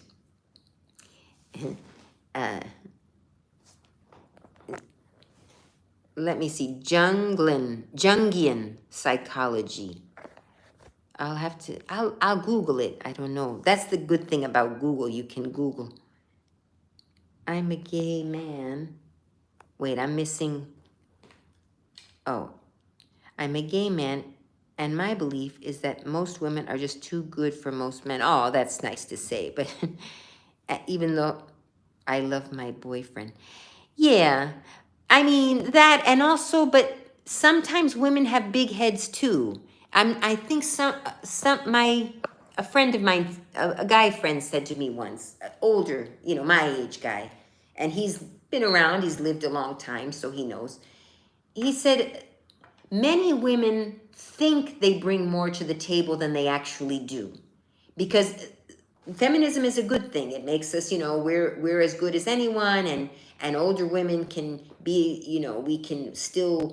we still got it and all that. And that's good to some extent. But it also kind of makes us think that we're all that, if not done right. So, because there are some women think that all she has to do is put out and be pretty, and that's it, and maybe have a job, and there's more to that. There's like I said, compromise, which many women now feel, why should I compromise? I'm a 10, and maybe you're not really a 10. Maybe you're a 7 as far as personality and everything. I'm not even talking about looks. Looks aside, it doesn't matter how, you can be more attractive, maybe less, in quotes, attractive, but you can still be a good woman. But your personality might be a 6, So I'm not saying, oh, you should settle, but yeah, I kind of am saying that. Some women are shooting for higher than really what they are worth. I'm gonna get myself in trouble here. What they think they're bringing to the table, So it's a little of both. And there are guys that are just jerks too.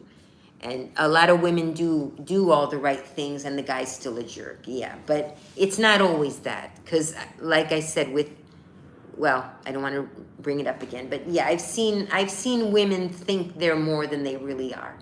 And the guy gets hurt badly, and the guy has done everything right. Well, I mean, I'm gonna go back to Robert. I think he's just such a nice man that I don't even feel that's why I would give that another chance if I felt ready to be the woman that he deserves. Because in his case, I'm not too good for him. In his case, there are other, but in his case, it's definitely he's too good for me, and I need to up my game with him. But I wouldn't say that for most of the other guys I've dated. Oh wow, I'm missing all these chats. Oh, I'm excited. Let me put my glasses on. Thank you for talking to me, because it's extremely boring today with this rain, and now I've decided not to go out. Let me turn on the light.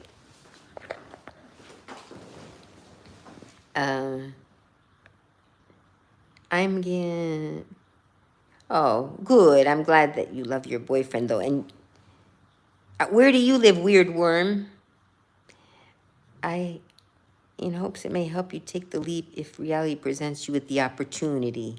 Oh, okay. I'm going to look into it. Jungian psychology. I will look. And because it could help me even if I decide if things happen to work out with Robert. Saint. Your brain type is called Saint. Braid code. Nephitesi. Okay, I'm going to look that up. So you think I'm the saint. Oh, I'm a saint. Oh. Remember that video, the bathroom series? Yeah. Oh, I was so mad at him. We had a huge fight. And that was one of the reasons I moved out. Not the only reason.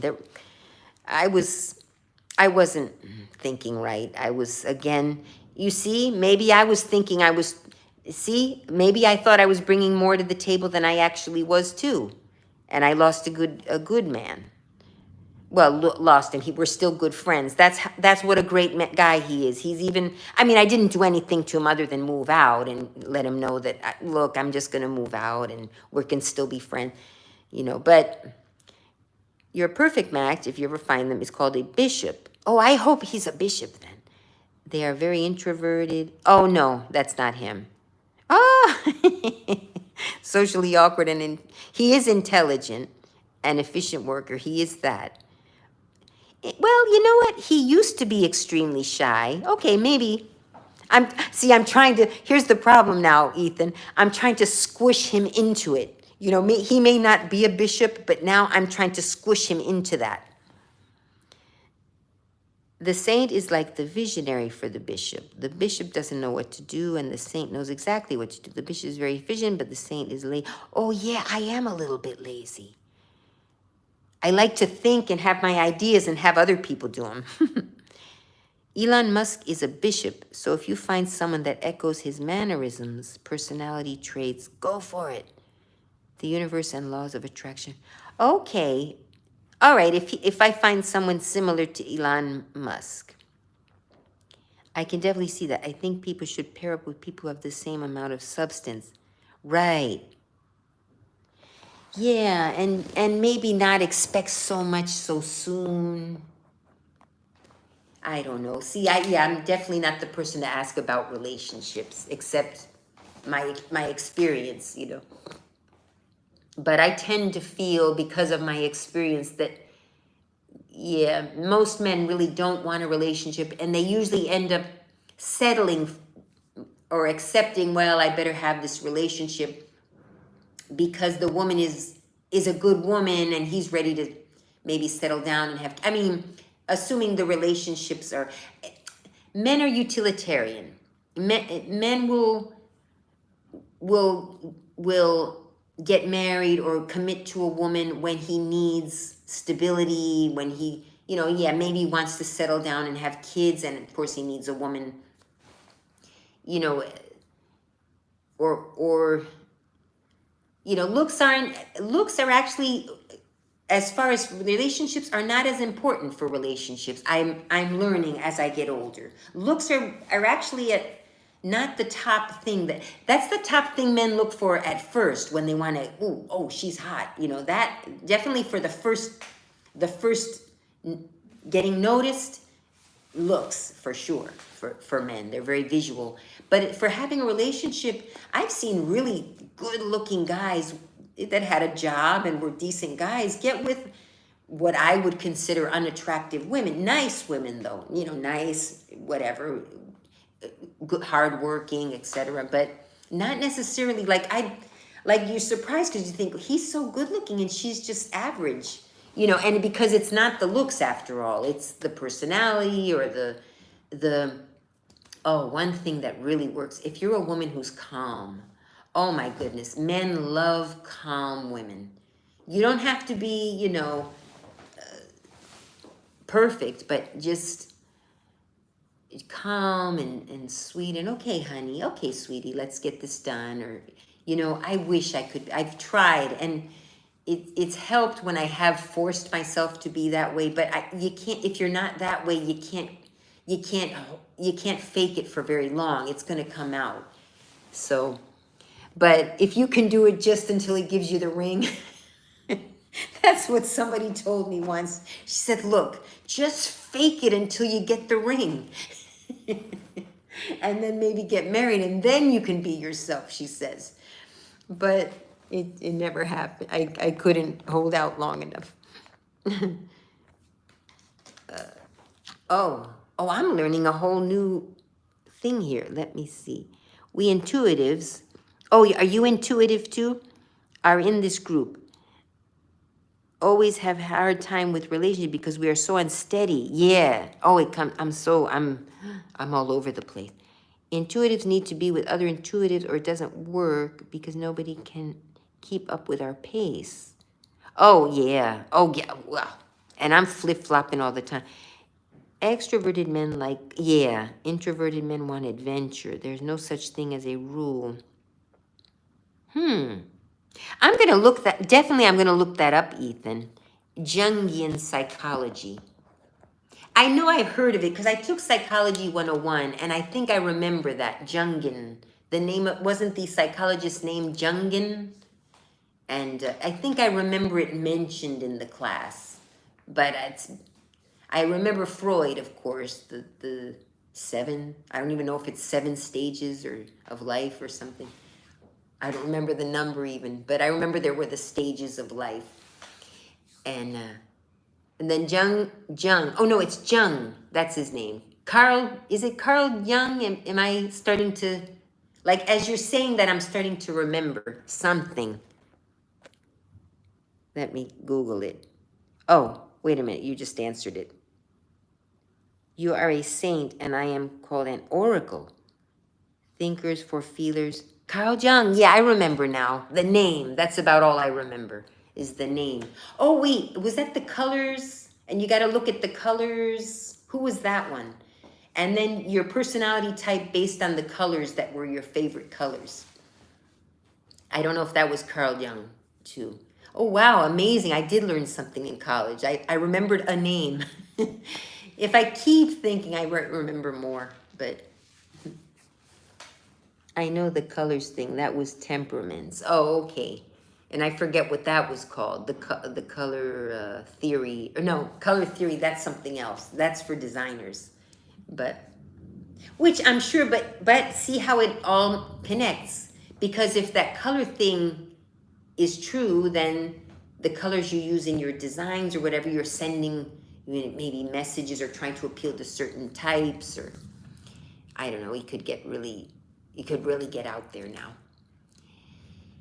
I wonder if I should get something. I already ate, but diluted version of the MBTI is a diluted version of Carl Jung, and Carl Jung is a diluted version of esoteric Asian. Did you major in psychology? Egyptian teaching of the original 16th type. Because you know a lot.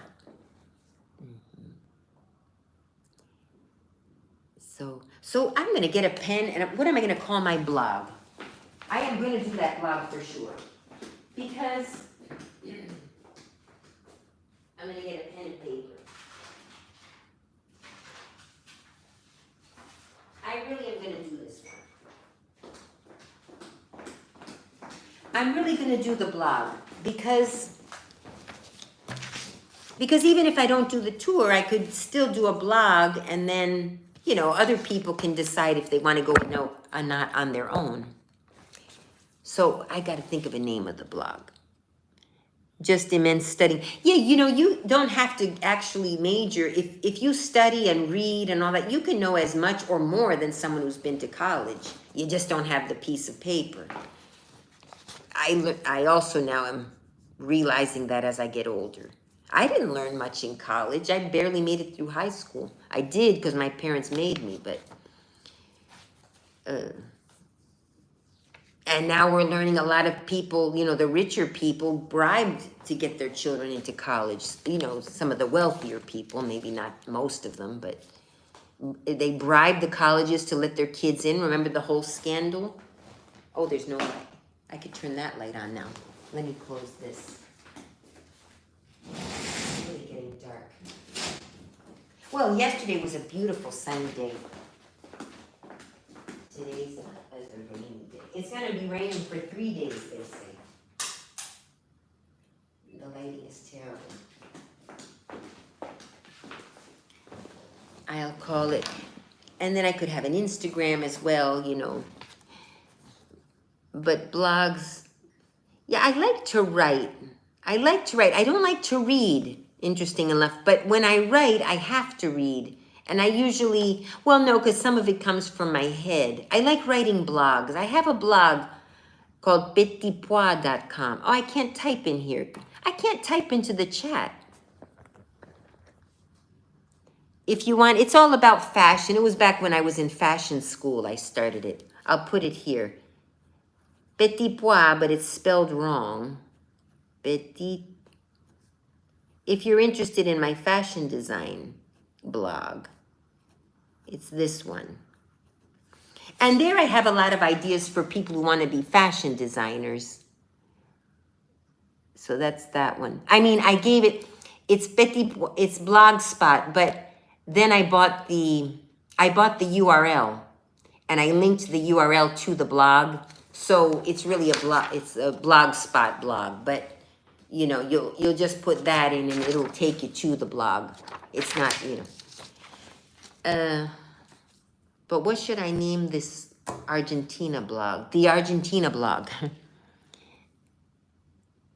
Yeah. Oh, wait a minute.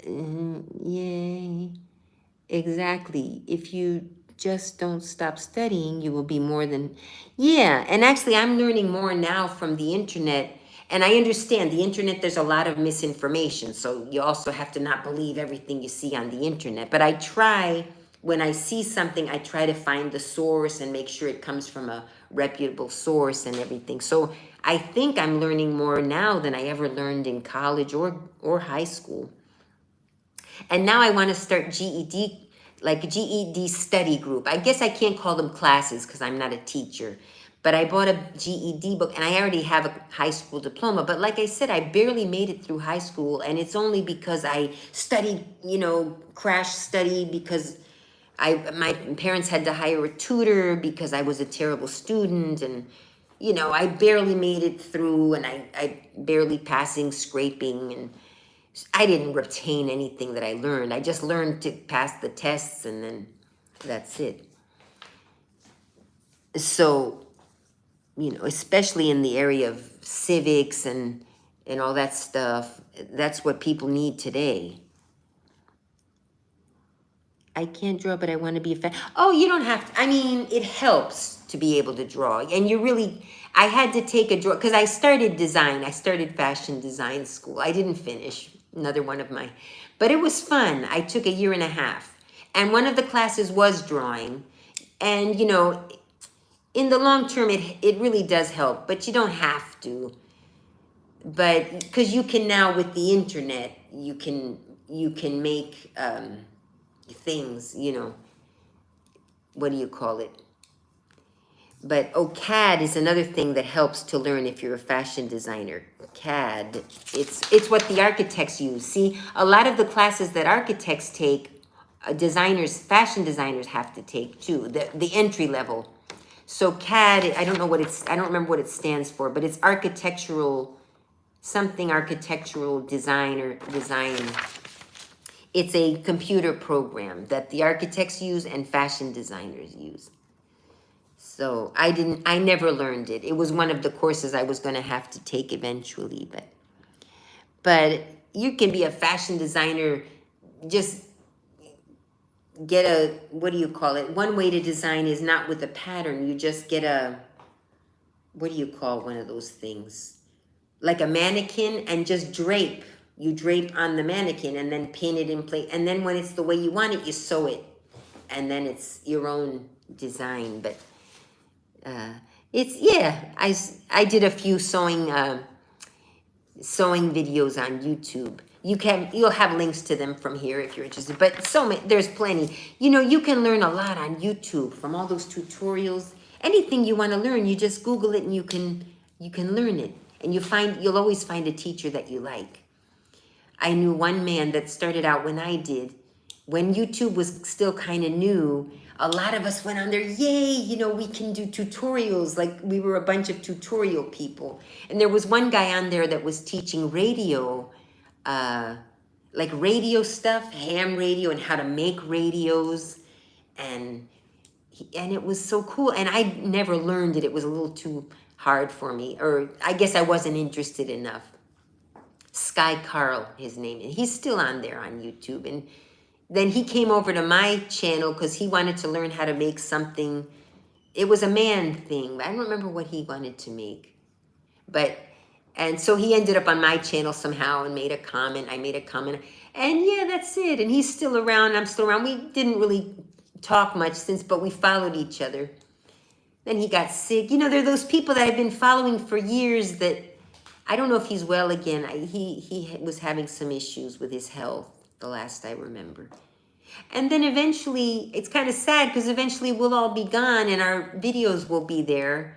And then you younger people, can still watch us. But like, oh, that was that lady that used to do those Ramble videos. And because there were people that I started out on YouTube following that have now passed on, from age or whatever. Yeah, and it's sort of like, yeah, there you go, a little piece of someone's life that's there, I keep getting messages popping up, I'm sorry, from my spam. It's a lot of spam. See, my phone is working normally here. I'm still getting text messages, and I'm still getting all the spam text messages that I get in the United States. The Argentina Archive of Travel Information. Okay, that's one idea. It's kind of long. I mean, I could name it that, but I'd need like a shorter way to get to it. The Argentina Archive of Travel Information. It sounds nice. It's very official. I'm going to write it down anyway. I might make it a shorter version of it, but the Archive of Argentina, the Argentina Archive of, yeah, something like that. The Argentina archive of travel information. Yeah, I might shorten it a little bit. Because then I would want to I'd want to buy a URL, which is not that expensive, you guys. If you want to get a URL, which is, you have to pay forever. Yeah, I mean, you have to pay monthly, or I usually pay for 5 year. You know, if you can afford it, you pay for 5 years at a time. And then when it's about to expire, you got to pay again, or you lose it and someone else gets your name. You could take down your thing and everything, but travel with Fabiana. Oh, just a quick, travel. Yeah, travel according to Fabiana. Or Argentina according to, remember, the world according to Garp? Argentina according to Fabiana. Maybe just because that's what it is. It's my perception. I might be completely wrong. Like what I said about African American, that's my perception, but I'm a white girl. I don't know. Maybe you'll come here and have a different perspective.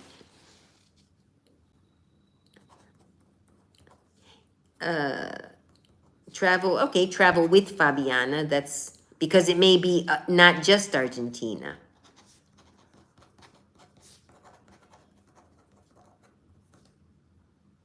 Okay. Or maybe as I'm sleeping, I'll think of another, or maybe just some quick name that has nothing to do with the actual, I mean, that might be the name, but then like some quick name for the URL, which may or may not have to have anything to do with travel. You know, it could be just the name of, so I'll think about that. Like petitpois.com. That's not necessarily a fashion. You don't think fashion. As a matter of fact, petit pois means little peas in French. And I spelled it wrong, by the way. I spelled it with an X. Here it is. I spelled it with an X, plural. And actually, it was supposed to be an S. But I'd already bought the URL. And anyway, somebody already owned the other one anyway. So I still had to. The X is a mistake a child would make in France. Like, because usually it would be an X if it's after a vowel in French to make it plural. But there are exceptions, and that's one of them. And that, but I told you I wasn't a very good student, so I majored in French too. So embarrassing. But people told me, oh, but it's okay, that's cute. That's actually a way that sometimes children make that mistake and put an X at the end instead of an S. So it doesn't let you post links. Oh. What link were you going to? It's a PDF of the 16 brain. Something I made. Oh, here's something I made to aid you in your research. Oh, you can't post the link to the PDF. ChatGPT. Oh, for name ideas. That's true. That's kind of an AI for name ideas. Yeah, because then this chat, I don't know if the chats stay. Can you see the live chat when it's over? I've never tried to do that. No, but I'll look it up. Carl Jung. I already have the reference. So when I sit down and look through it. All right, well, there, we got some good ideas. And then I'll just do sort of what I'm posting now or what I'm saying. Yeah, I think I'll start with a post about what to do with children in Buenos Aires. Like if you take your child to Buenos Aires, the fun things that you can do year round. Because, when the weather's nice, but like on a rainy day like today, you could go to the planetarium because that's inside. You can't really go to the Japanese garden because that's outside. So different ideas so that on a rainy day you could do this. On a hot day you could, I don't know, there must be a place to swim. I actually don't know. I'll have to find that. And then I have to go to it to see if it's really good. Because, for example, one thing I want to find is a good tango show to refer people to. Because I went to a tango show once when I was here. And it was in a basement. And there was no fire exit. And when I asked, see, those are the kind of things that happen in the third world. This was a well-known tango club. I mean, it was, it wasn't this little hole in the wall. But there was like a few hundred people in there, at least 200, maybe 150. But so the first thing I noticed when we got in there in this basement was I looked around, looked for the big red exit sign or salida.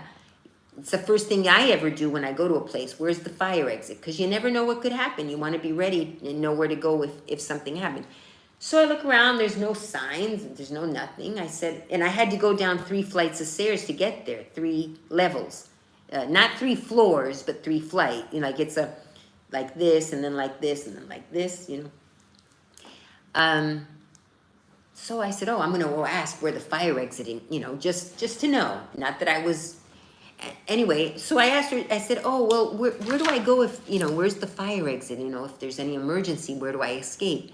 Where do I go? She said, oh, up these 3 flights of stairs, ma'am. She looked at me like I was asking a stupid question. She's like, just up these stairs.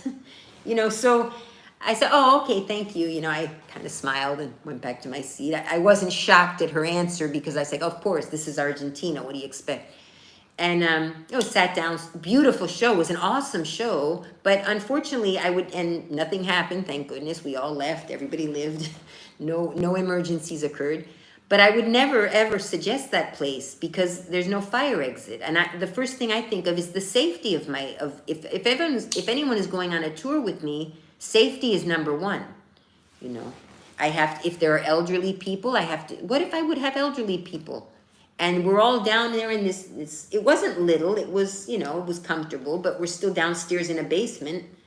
Secondly, the people would have to go down and up the stairs to, even if it's not an emergency. Well, there's probably an elevator.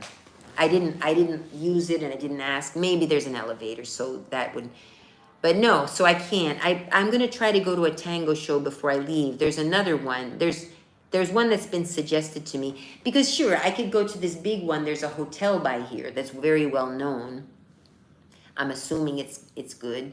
And it probably does have the fire exit and everything. But also people want to know of places that nobody else knows about. Like that tango show that I know that's in a major hotel, a major theater hotel. It's next to the hotel. What was I going to say? Everybody knows about that one, you know, so it's like, but they want one in a bar somewhere or someplace that's not as known, and you know, or I could offer both options. Well, you have the very fancy one that everybody goes to, or you have this one. It's in a smaller restaurant in this area, you know, so give like more inside scoop.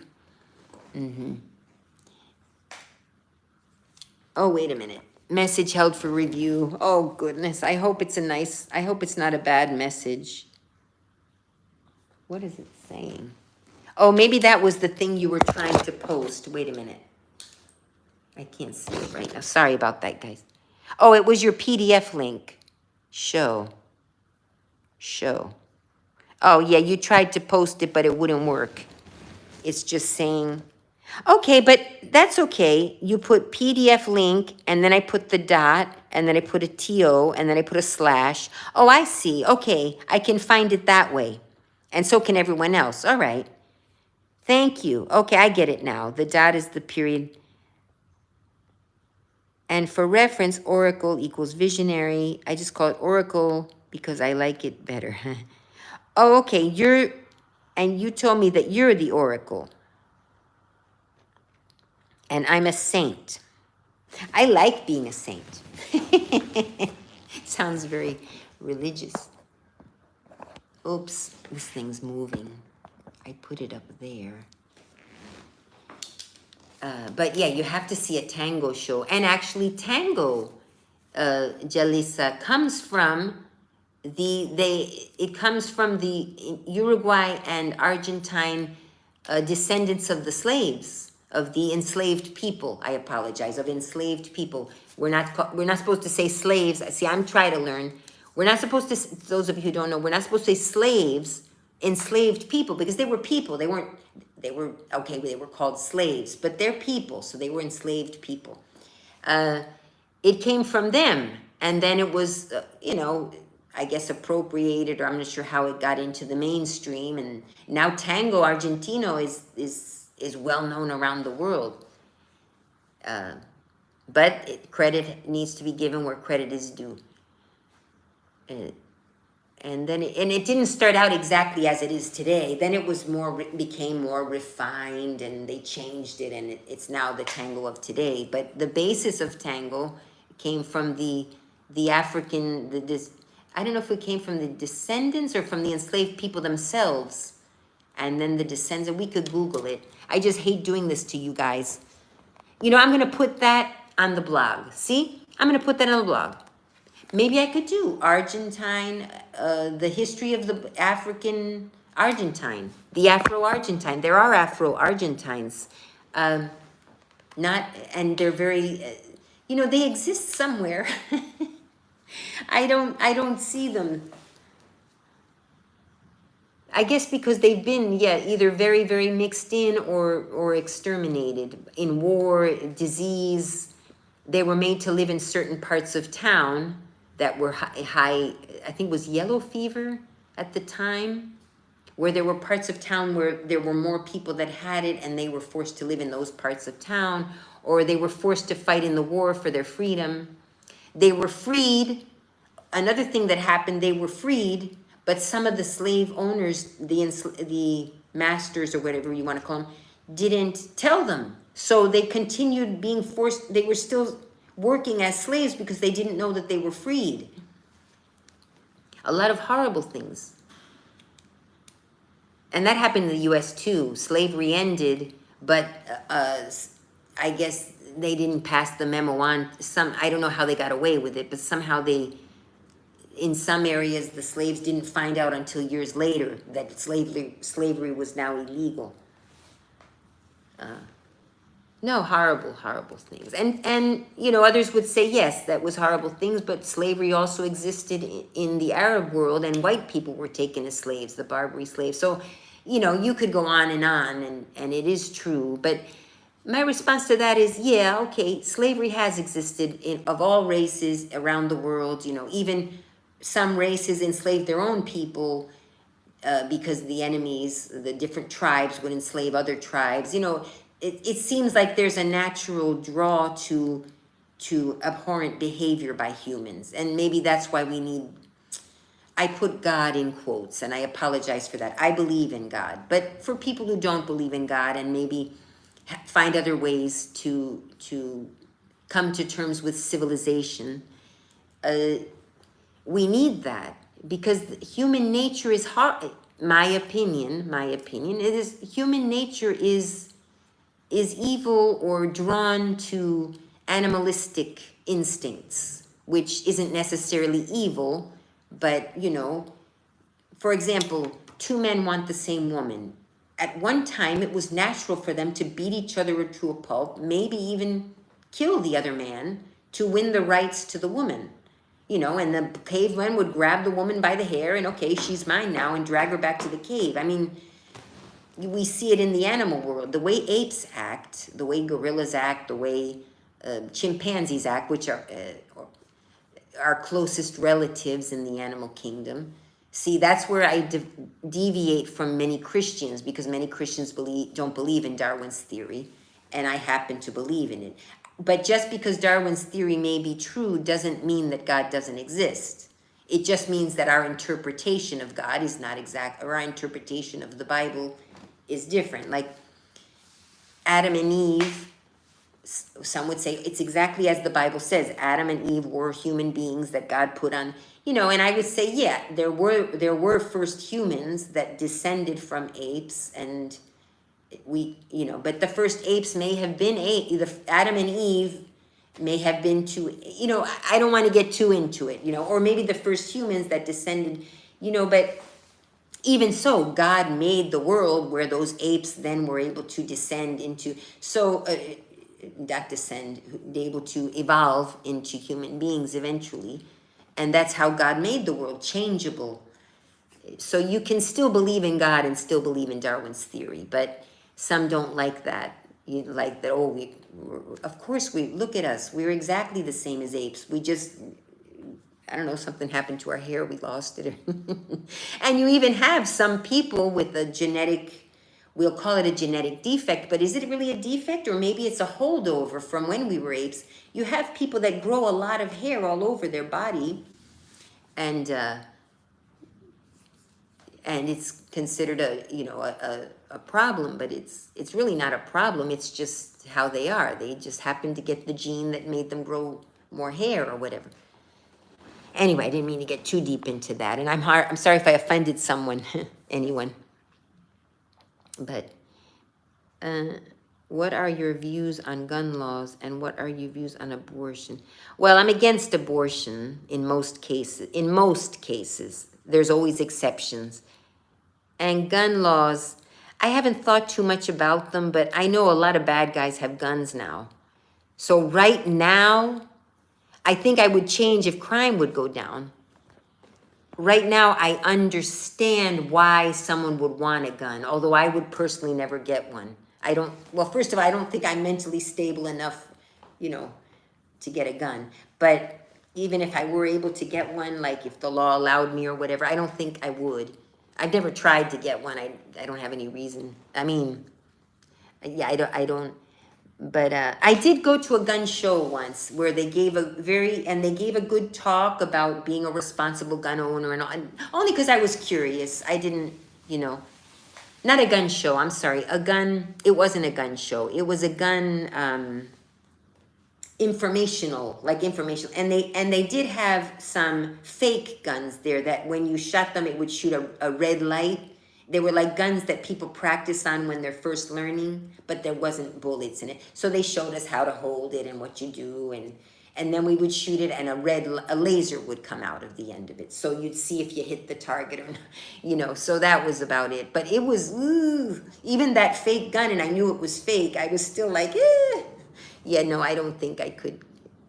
But who knows, If we were in the middle of war here, like in Ukraine, I might want a gun. I mean, if I were a Ukrainian woman, I'd definitely want a gun. I don't, well, definitely, I can't say, but like if I knew that there were people around who want to invade, who want to kill me, I don't know, I guess what choice do I have? At best, I'd do my best. But, they say how if you're not, especially if I'm not feeling confident about it, I'd have to really practice a lot to feel the confidence or something. Thank goodness we're not in a war-torn country. That's all I can say. If you don't want to talk about these, well, it is. Most people, you may not want to go there right now, but no, I have to get to a point where we can discuss it. What? New Age topics. I'm curious to what a saint feels about those New Age topics. Oh, okay. Yeah, and I don't know if it's to do with my personality. It's what I've learned about abortion. I know all the arguments, of course. I know women can be raped. I know babies can be implanted in the wrong area and can threaten your life. I know all that stuff. So I know there's severely deformed child. I don't know it, even if it's a human, right? And I believe it is a human from the moment of conception. Do we want that human to suffer? Sometimes killing a human is necessary, so my view on abortion is probably not, it doesn't really match necessarily both sides, because I feel that abortion is murder. You're killing a human. Murder is murder or self-defense, at best. But there's really only two things. That's my opinion. It's either murder or it's self-defense. Or there's the third, where the child is so deformed that, yes, you are killing the child, but, do you want that child deformed or with just a severe brain? I don't know. But then you have the case of children with Down syndrome that get aborted because they have Down syndrome. And it's but when push comes to shove, we have to allow the mother to decide on her own. And we have to come to an agreement. That's what's left, to come to an agreement on what age of the baby is too late to kill. kill her or him, because, you know, at 16 weeks, for example, a child is not still viable, but it's still a human being, and it still responds. A study was done in France, actually, and a serious study. You know, we could Google it. I lost it because I had a web page that got I had an Instagram that got taken down because I had very strong views on the politics, and somebody got offended and reported me, and it was back when we couldn't talk as much as we can now. Like a few years ago, you said anything and you get your TikTok taken down or whatever, your Instagram. Now you can actually have a conversation. Before anything you said, you were flagged. But anyway, I don't want to get into that. So a study was done in France where they observed, and they were serious scientists, and the babies responded to music at age 16 weeks. So the baby's still not viable outside of the womb. A baby without the mother will die at that age. At 22 weeks, the baby can live outside of the womb, on life support, of course, and maybe not come to term fully well. You know, may have some developmental problems and stuff, but it's still a human being. You still, but at 16 weeks, a child responds to music. So that's human. And you know, again, where do you draw the line? You know, so, but for any reason, aborting a child, I mean, again, then there's the issue, women are in, this is argued by the left, and which I kind of agree with. A woman's going to do it anyway. A desperate woman is going to do it anyway. And we can't let those women slip through the cracks, going to a backyard abortion clinic, or a back alley, I meant to say, or, you know, doing it herself by some method, you know, then that's two people that could die. So we have to save the mother, and we can only pray that that mother later in life maybe thinks better of what she did and can become a good advocate against abortion, or at least convincing people that to think about it, truly think about it before going through with it. So, and we have to be honest that that's what most of America thinks. And these two sides saying, oh, the right as well as the left, the right saying, you're killing a baby, you're going to hell. That's wrong to do that. And it's also wrong what the left is doing, that I can do whatever I want until the baby, up until the moment of birth. That's wrong too. Both are obviously wrong. We have to be realistic and mature at this point, and stop with this you and you're the right and you're on the left and so you're wrong. And we have to really be realistic. You know, a baby is dying, or at least, you know, now if you want to say it's not a baby, and even up until the day before it would be naturally born, it's still not a baby, you're obviously wrong. And so, and maybe if it's just, well, here's the thing, what I feel about a woman who's been raped, for example. I guess we can get into it. We're going to anyway. Well, I'll read your stuff later, because if a woman is raped, first of all, we have to destigmatize completely. If a woman is raped, she has nothing to be ashamed of. That wasn't her fault. And we're doing a good job of it in America, but there are countries where still, if a woman is raped, her life is ruined because no man will marry her. No one, you know, she'll be ostracized from society, even though it's not her fault, of course. But in some countries, women are forced to marry their rapist. So, you know, so in America, we've come a long way with destigmatized, and even so, if a woman's raped, sometimes she still won't tell because she's ashamed or whatever. But the first thing you do if you're raped, and anyone out there who's listening, go straight to the hospital. Go straight to the hospital if you can. Obviously, if you're being held hostage or whatever, you can't. But if you have a way and you've survived, and the first thing you do is get yourself somehow to the nearest hospital and tell them what happened.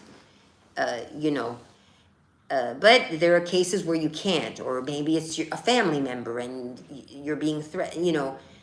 And if you're a young girl, if an adult woman, it's different. But if you're a young girl, you don't know all this stuff yet. If you're a you know, maybe a 10, 11-year-old little girl, you know, so So there are so many horrible situations so it has to be legal. We can't make it illegal. We have to make it available. Even if it's 3 women in a year that truly needed the abortion, we can't let those women slip through the cracks. So we have to implore the women who are well, who know better, to please keep it to a minimum.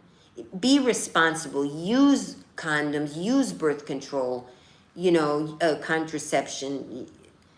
Not the abortion is not birth control, and that's what really makes me angry. There are women who, I know a 50-year-old man who got a woman, same woman, pregnant twice in 1 year, and the woman was an old enough adult to know better as well. Accidentally pregnant twice in the same year. Okay, once, oops. It wasn't an oops the first time either, because a 30-year-old woman knows how to keep herself from getting pregnant. And, oh yeah, birth control can fail. Okay, that occasionally does happen, but it's rare when used properly. And you know what? Even if the birth control failed, I still am a little bit, I'm a little bit judgmental of women who, oh, well, my birth control failed. Well, then too bad. You were having sex, you knew it could fail. So now you're going to have you really should have the baby. But I can't, again, it's not, I reluctantly agree that it has to be legal because of the dangers, and also because women's rights is based. That's the cornerstone of women's rights. Without abortion being legal, there are no women's rights. Basically, that's everything. That's the ability to decide if a child lives or dies is what gives women power. Without that, we're at the mercy of men. So. But we have to implore women to please use your power responsibly. Use birth control. And I went to Catholic school, and oh, you're going to hell because you had premarital sex. God forgives. He even forgives you if you had an abortion and you really shouldn't have had it or whatever. So So I agree that abortion has to be legal, but I'm very reluctantly, I had to come to that. Because my own hypocrisy, you have to face your own hypocrisy. Oh, I'm going to read your stuff.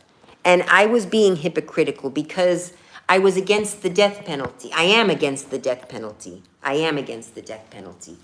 But I was against the death penalty, but I was against abortion. No, wait. I am against the death penalty. And I'm against abortion. Right, but I was against abortion like it was, I was saying that abortion should be illegal, like at first. It should be illegal because it's murder unless the mother is, in danger of dying or something. But then I realized it was kind of hypocritical. I don't remember why now, I kind of don't know why. But I finally said, well, if I'm for women's rights, unfortunately I have to be for legalized abortion, as reluctant as I am for women to use that choice.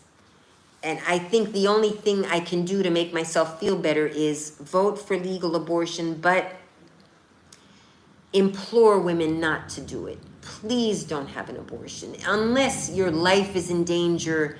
If it's for financial reasons, well, put your baby up for adoption, please. I know.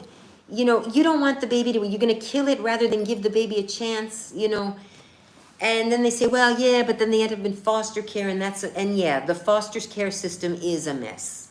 That I agree. And a baby, but newborn babies are ordinarily adopted quickly, and so I don't know. But again, I'm not you. I can't make the decision for you. It is your choice. Now I'm talking to women out there. So, but don't push me to do any more than that, because I really, it's against my nature to be in favor of abortion. So, but that's how I feel on that one. But I missed all wow, Ethan, I'm learning a lot from you today. We should not kill human beings. Yeah, I kind of feel that way too. We shouldn't kill mass murderers. They should be put in jail forever. And then, terrorists. I mean, I'm not really too upset about Sinwar getting killed over there in the Middle East. I mean, I guess I'm kind of in favor of the death penalty. Well, death penalty. I mean, he was killed in war. You know, but like Saddam Hussein, you know, they caught him, they put him on trial, they executed him. I don't know. I mean, maybe in cases like that, I'm for the death penalty. Or not. Maybe they should have just put Hussein in jail forever. But then there's the danger that he could get out. Like if something happens, a new government takes over, they let him go, you know. So I'm in favor of the death penalty in some cases too. But generally, unless it's like a world leader, evil leader like Sinwar and the ilk that, you know, we're killing them all off now. And I'm certainly not upset about that. I'm not upset about it. We make mistakes. You know, sometimes people are innocent actually, and they've been executed. And even if they are guilty, we have to be the civilized people and say, okay, well, you're going to jail for the rest of your life because, you know, you're a danger to society. So, and just, you know, but the families, you know, sometimes they say, well, the families deserved, you know, closure and revenge and all that. It's not supposed to be revenge. But remember, I went to Catholic high school, and a lot of this teaching, as much as I'm not super religious, I'm a Christian and I believe in God, but I'm not extremely devout or anything.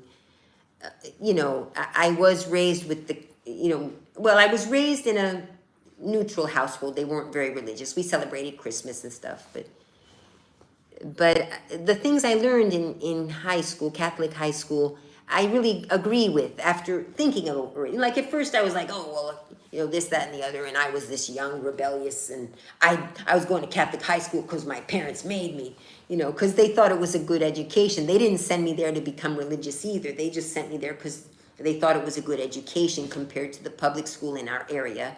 So, but, you know, and then I made my friends and I started, you know, considering the point of view. I said, well, that's true. And that's, you know, so you have to be reasonable. But I went on too much for that. Yeah, I'm actually quite passionate about abortion. So I'm amazed that I was able to stay calm. Oh my goodness, Ethan. I can't keep up. Wait a minute. And your reference, or you don't want to talk about these. Me too. I think a human at the point of conception, because the first two. Yeah, and there's a spark of light when the sperm meets the egg. There's a spark of light, and that's inside. Imagine inside we're dark. There's no light getting inside of us. We're completely dark, and boom, there's a spark of light inside of our darkness. I don't know, that's God. The first two cells plus time plus millions of cells. It's all the life cycle. If a woman has a bad grape, I think the child should not ever be killed, but I do think the woman should be responsible. Should not be. But I do not think the responsible. Yeah, but then what do we do with that child? Because those are the children that end up in foster care. Most people might not want to adopt a child with developmental problems or who's severely deformed, or some do. Some people do adopt those babies, but generally they want a healthy baby, and a lot of them end up, you know, not well or abused, or, you know, we have to consider that too. I mean, if we're going to fix the one system, we have to fix the other system, and that's a good point. Okay, I need to think about it more. See why I love talking to saints. Oh, about more. Yeah. And also, but also, Ethan, and I'm not saying this in a derogatory way, but you're a man, so of course you're going to think as a man does, which is not bad. I'm not saying it's a bad way to think, but yeah, there might be certain subtleties that you don't notice, that you don't think of, that a woman would think of. The fact that women are at the mercy of men. Yeah, that's the thing. So killing a baby, yeah, exactly. It's like the baby is unfortunately what do you call it? the baby is the victim. If a man is abusing a woman and the only way a woman has out, because maybe she leaves the man, but there's still the baby, the man might go to court and say, that's my kid and I have a right to my child, and that could end, maybe ending the child's life saves her from that abusive man that will be mortifying her the rest of her, or at least until the child is grown. And it could be a man that raped her, and so I just, there's some situations that are horrific, and like I said, in the U.S. they happen, but especially in other countries where they're stricter, more where governments are more non-secular. Women have no rights, so they have to just do, they don't even know that they have rights to have, they don't even know they have rights to rights in some of those countries. They're just, so I mean, those are countries where there are movements to try to get abortion legal and all, but they're like in the 4th century. They're way behind. But we could speed things up, we Americans, and the civilized, I don't want to say that. Some wouldn't call Americans civilized, but countries where women's rights are more at the forefront. We're way behind in helping women in other countries, because we're all worried about our abortion rights here in the U.S. Well, I'm not worried, but because I know that abortion will always be legal in the U.S. Now, some are saying, oh, no, they're not.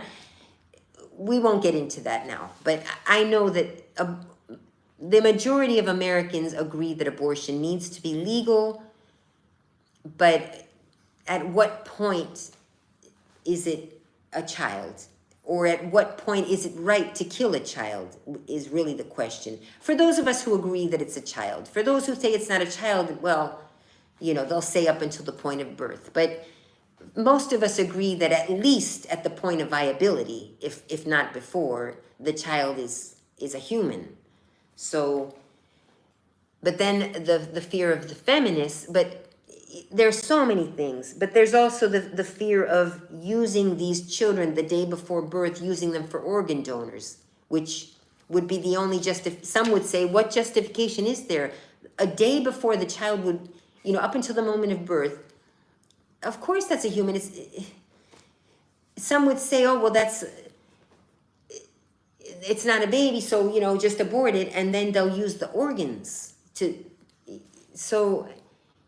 and then others would say, well, I just heard an argument the other day that made sense to me. That's for the argument for the people on the left that made sense. Oh, if the baby, okay, so only a baby, so let's say abortion is legal only if it's endangering the life of the mother. So let's say they go through with the abortion because it's endangering the life of the mother. But then she said, then there's the danger of the doctor saying, well, no, actually, or another doctor or someone saying, well, actually, that's not true. The baby's life wasn't in danger. So now we're going to put the woman on trial because she, and yeah, I could see maybe that happening where they aborted the baby because it was endangering the life of the mother. I always use quotes. Sometimes I use them non with no reason. But sorry, I'm getting all mixed up. So, it's endangering the life of the mother. But then, yeah, somebody could come in and say, actually, this doctor has been performing abortions, and as it turns out, 50% of the babies, it was not endangering the life of the mother. So now they're going to put the doctor on trial or put the women on trial for going through with it or something. So we got to get that under control too, because, which is why I'm saying maybe it shouldn't be only in danger of the life of the mother, because of the situations where people could accuse her or accuse the doctor of lying just to go through with the abortion. That's why the woman has to be able to decide. And at what point is the question. Because there's at a point in the pregnancy where the child is obviously a human being. And if you're just going to say it's not, then I don't know what to tell you. But yeah, I've gone on too long. And I'm trying to, I'm trying to see the both sides. That's what America has to start doing too. Yeah, the mercy of the man, and men can, we know that women can be very evil too.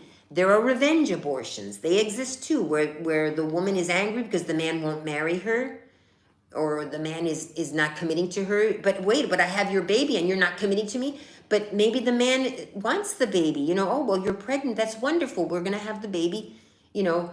So, well, I guess in that case, the man should pretend, but then he's manipulating her. You know, you want to be honest, but maybe the man is pretending to love her. But, you know, women do revenge abortions. They do exist. I don't want to say that they're common, but there are women who are evil and who will do something like that. Or, so I don't know. But that's why there's so many situations that I guess when push comes to shove, you just let her do it and just hope that later in life she thinks better of it, what she did, regrets it, and becomes an advocate against abortion, or at least advocating for choosing life. We should be advocating for people more to choose life rather than choose death. A solution, I would think it is just a matter of what do we do with this group of children that come from non-consensual intercourse. Oh, I don't know. But forcing a woman to bring a baby to term after she's been raped, I mean, she's already got the trauma. I feel that would fall under the self-defense. I mean, I would first, hope the woman chooses to do that and put the baby up for adoption. But I don't know, carrying the child of a man who raped you, I cannot. I can't judge, and I can't decide for the woman. She has to. I would, you know, sure, say you have the option of, give her the option. Say, well, you have this option where you could bring the child to term and put he or her up for adoption. You could abort the child because the child is endangering her life psychologically. A woman forced to bring a baby to term could commit suicide very easily, or even after the child is born and given up for adoption, she could have this psychological thing that child is out there, and I don't know what to do there, but no, that's too much. In my opinion, forcing a woman to bring a child, and especially in those countries where women are forced to marry their rapists, which in Palestine, that was the law until recently, very recent. Palestine is way behind. Oh, I'm going to get into it now, so I better stop right there. But until very recently, in Palestine, if a woman was raped, she was forced to marry her rapist, even if she was 13, 14 years old. And no one would marry her. Can you imagine? So that's no longer the law now, though, but it was until recently. And a lot of those Muslim countries have varying versions of that, some more than others. But even Saudi Arabia, the more modern ones that are friends with us and everything, they're pretty backwards. Uh-oh. I'm really going to get in trouble now, so I better not. I see what you're now thinking from a man's perspective. Yeah, see, the men don't, there are little subtleties. That's why they say men should butt out. I don't think men should butt out of the conversation completely, because they have some valid points too. I mean, I know men that have been destroyed by women who have had abortions. I knew of a man who was actually in love with the woman. The woman was in love with him, and she got pregnant. They were dating, whatever, and she got pregnant, and she chose to have the abortion. She just didn't want it. She said, I'm not ready. I don't want it. And he said, please, you know, I love you. It's our child, you know. And granted, it's her body, and she did have the abortion, and the man was destroyed. And the relationship ended, I believe, and he was still deeply in love with her. But the man was not well ever again, you know. And in part, okay, it's because he loved the woman, but the woman had it destroyed him. It destroyed him. And that's not her fault. I still say it was her choice, but it was a very cold thing to do. You know, she didn't need it. They had the money. The man had a decent job. He was willing to be a part of the baby's life. He was in love with the woman too. It was just very a cold decision that she made, and oh well, that was her decision. And I don't know whatever. I lost touch with all of them now. It was years ago, but just, that was an unnecessary abortion. She could have given the baby to him, if so. There have been cases where men said, look, I'll take the baby. You don't want the baby? Okay, I understand. Just bring the baby to term. I'll take the baby. I won't make you pay for it. I won't make you have any, do what. But the woman still will, if a man wants the child, I don't know. Again, see, there we go. I can't decide for the woman, but I would implore her, if you have a good man that's willing to, maybe he doesn't want to be with you, or maybe you don't want to be with him, but it's a child that you're, yeah, maybe she didn't want to be with him because she wanted a better man. Oh, he's not the kind of man I want, for me. I want a man with more money, for example. Maybe that was her reason. I don't know what her reason was. Maybe he's just a temporary fling. I don't, so.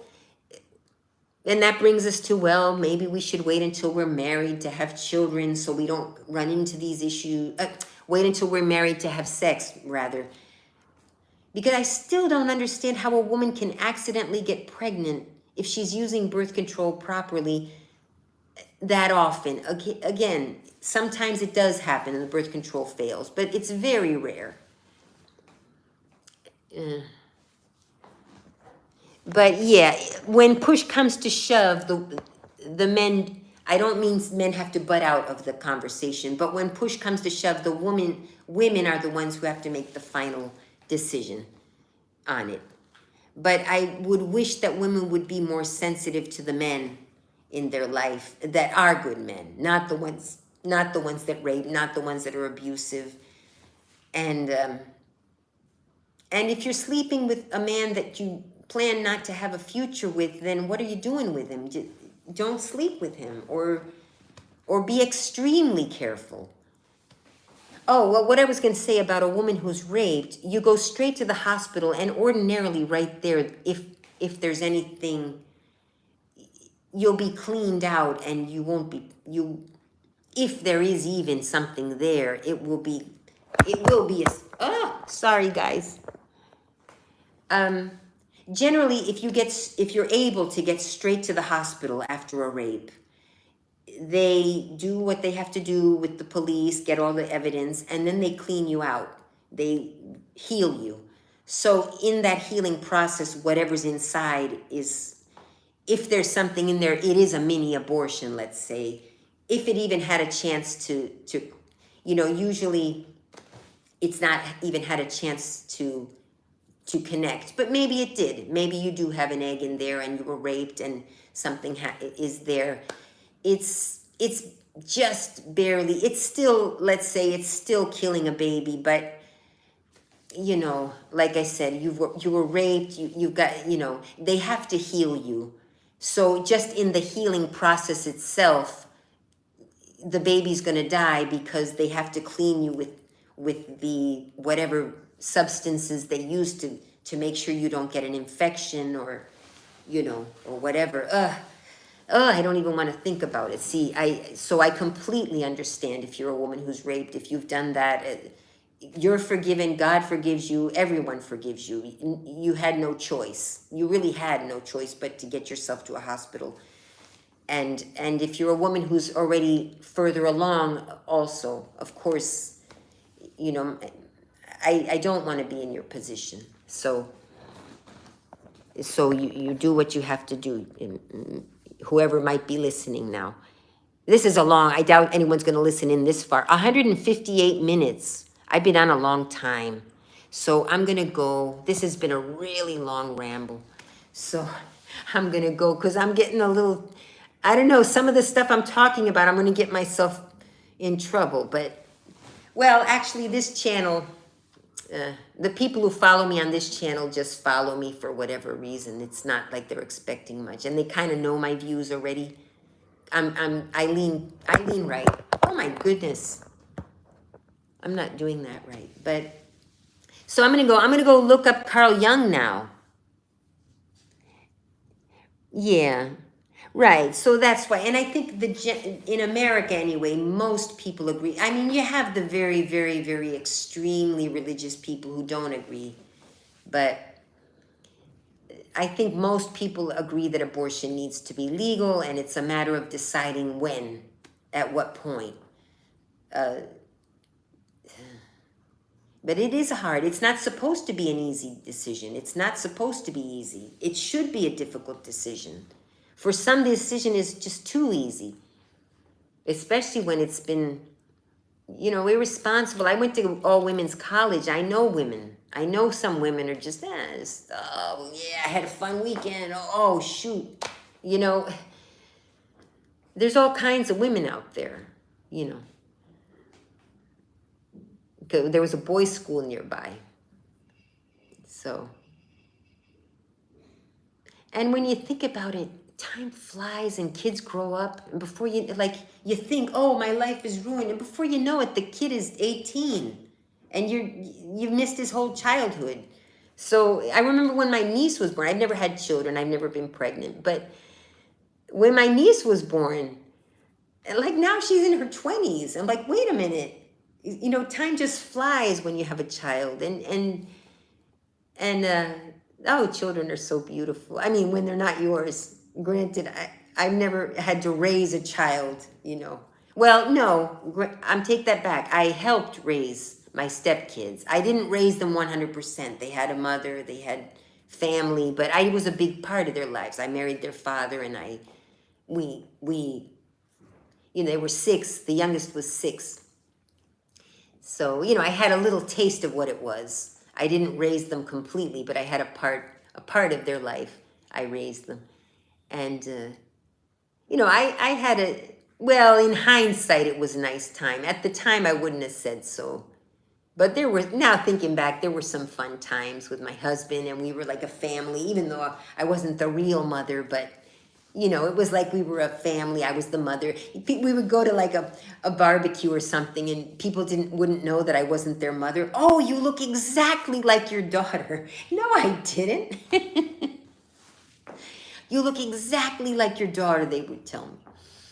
And I would look at my stepdaughter. We would laugh. We wouldn't tell them. Things like that. But then I would get in. When they became teenagers, teenage girls are, teenage boys, from what I see, well, they're a concern when they can get into trouble with girls, and with getting into fights, or maybe going out and they're doing dumb stuff like driving a car too fast, things like that. But girls give you a lot of mouth off. They talk back a lot, and they're girls are difficult as teenagers. They're fun as little girls though, and boys are easier as teenagers, and they're tough as little boys, because they're very rambunctious, and anyway, yeah, I remember that.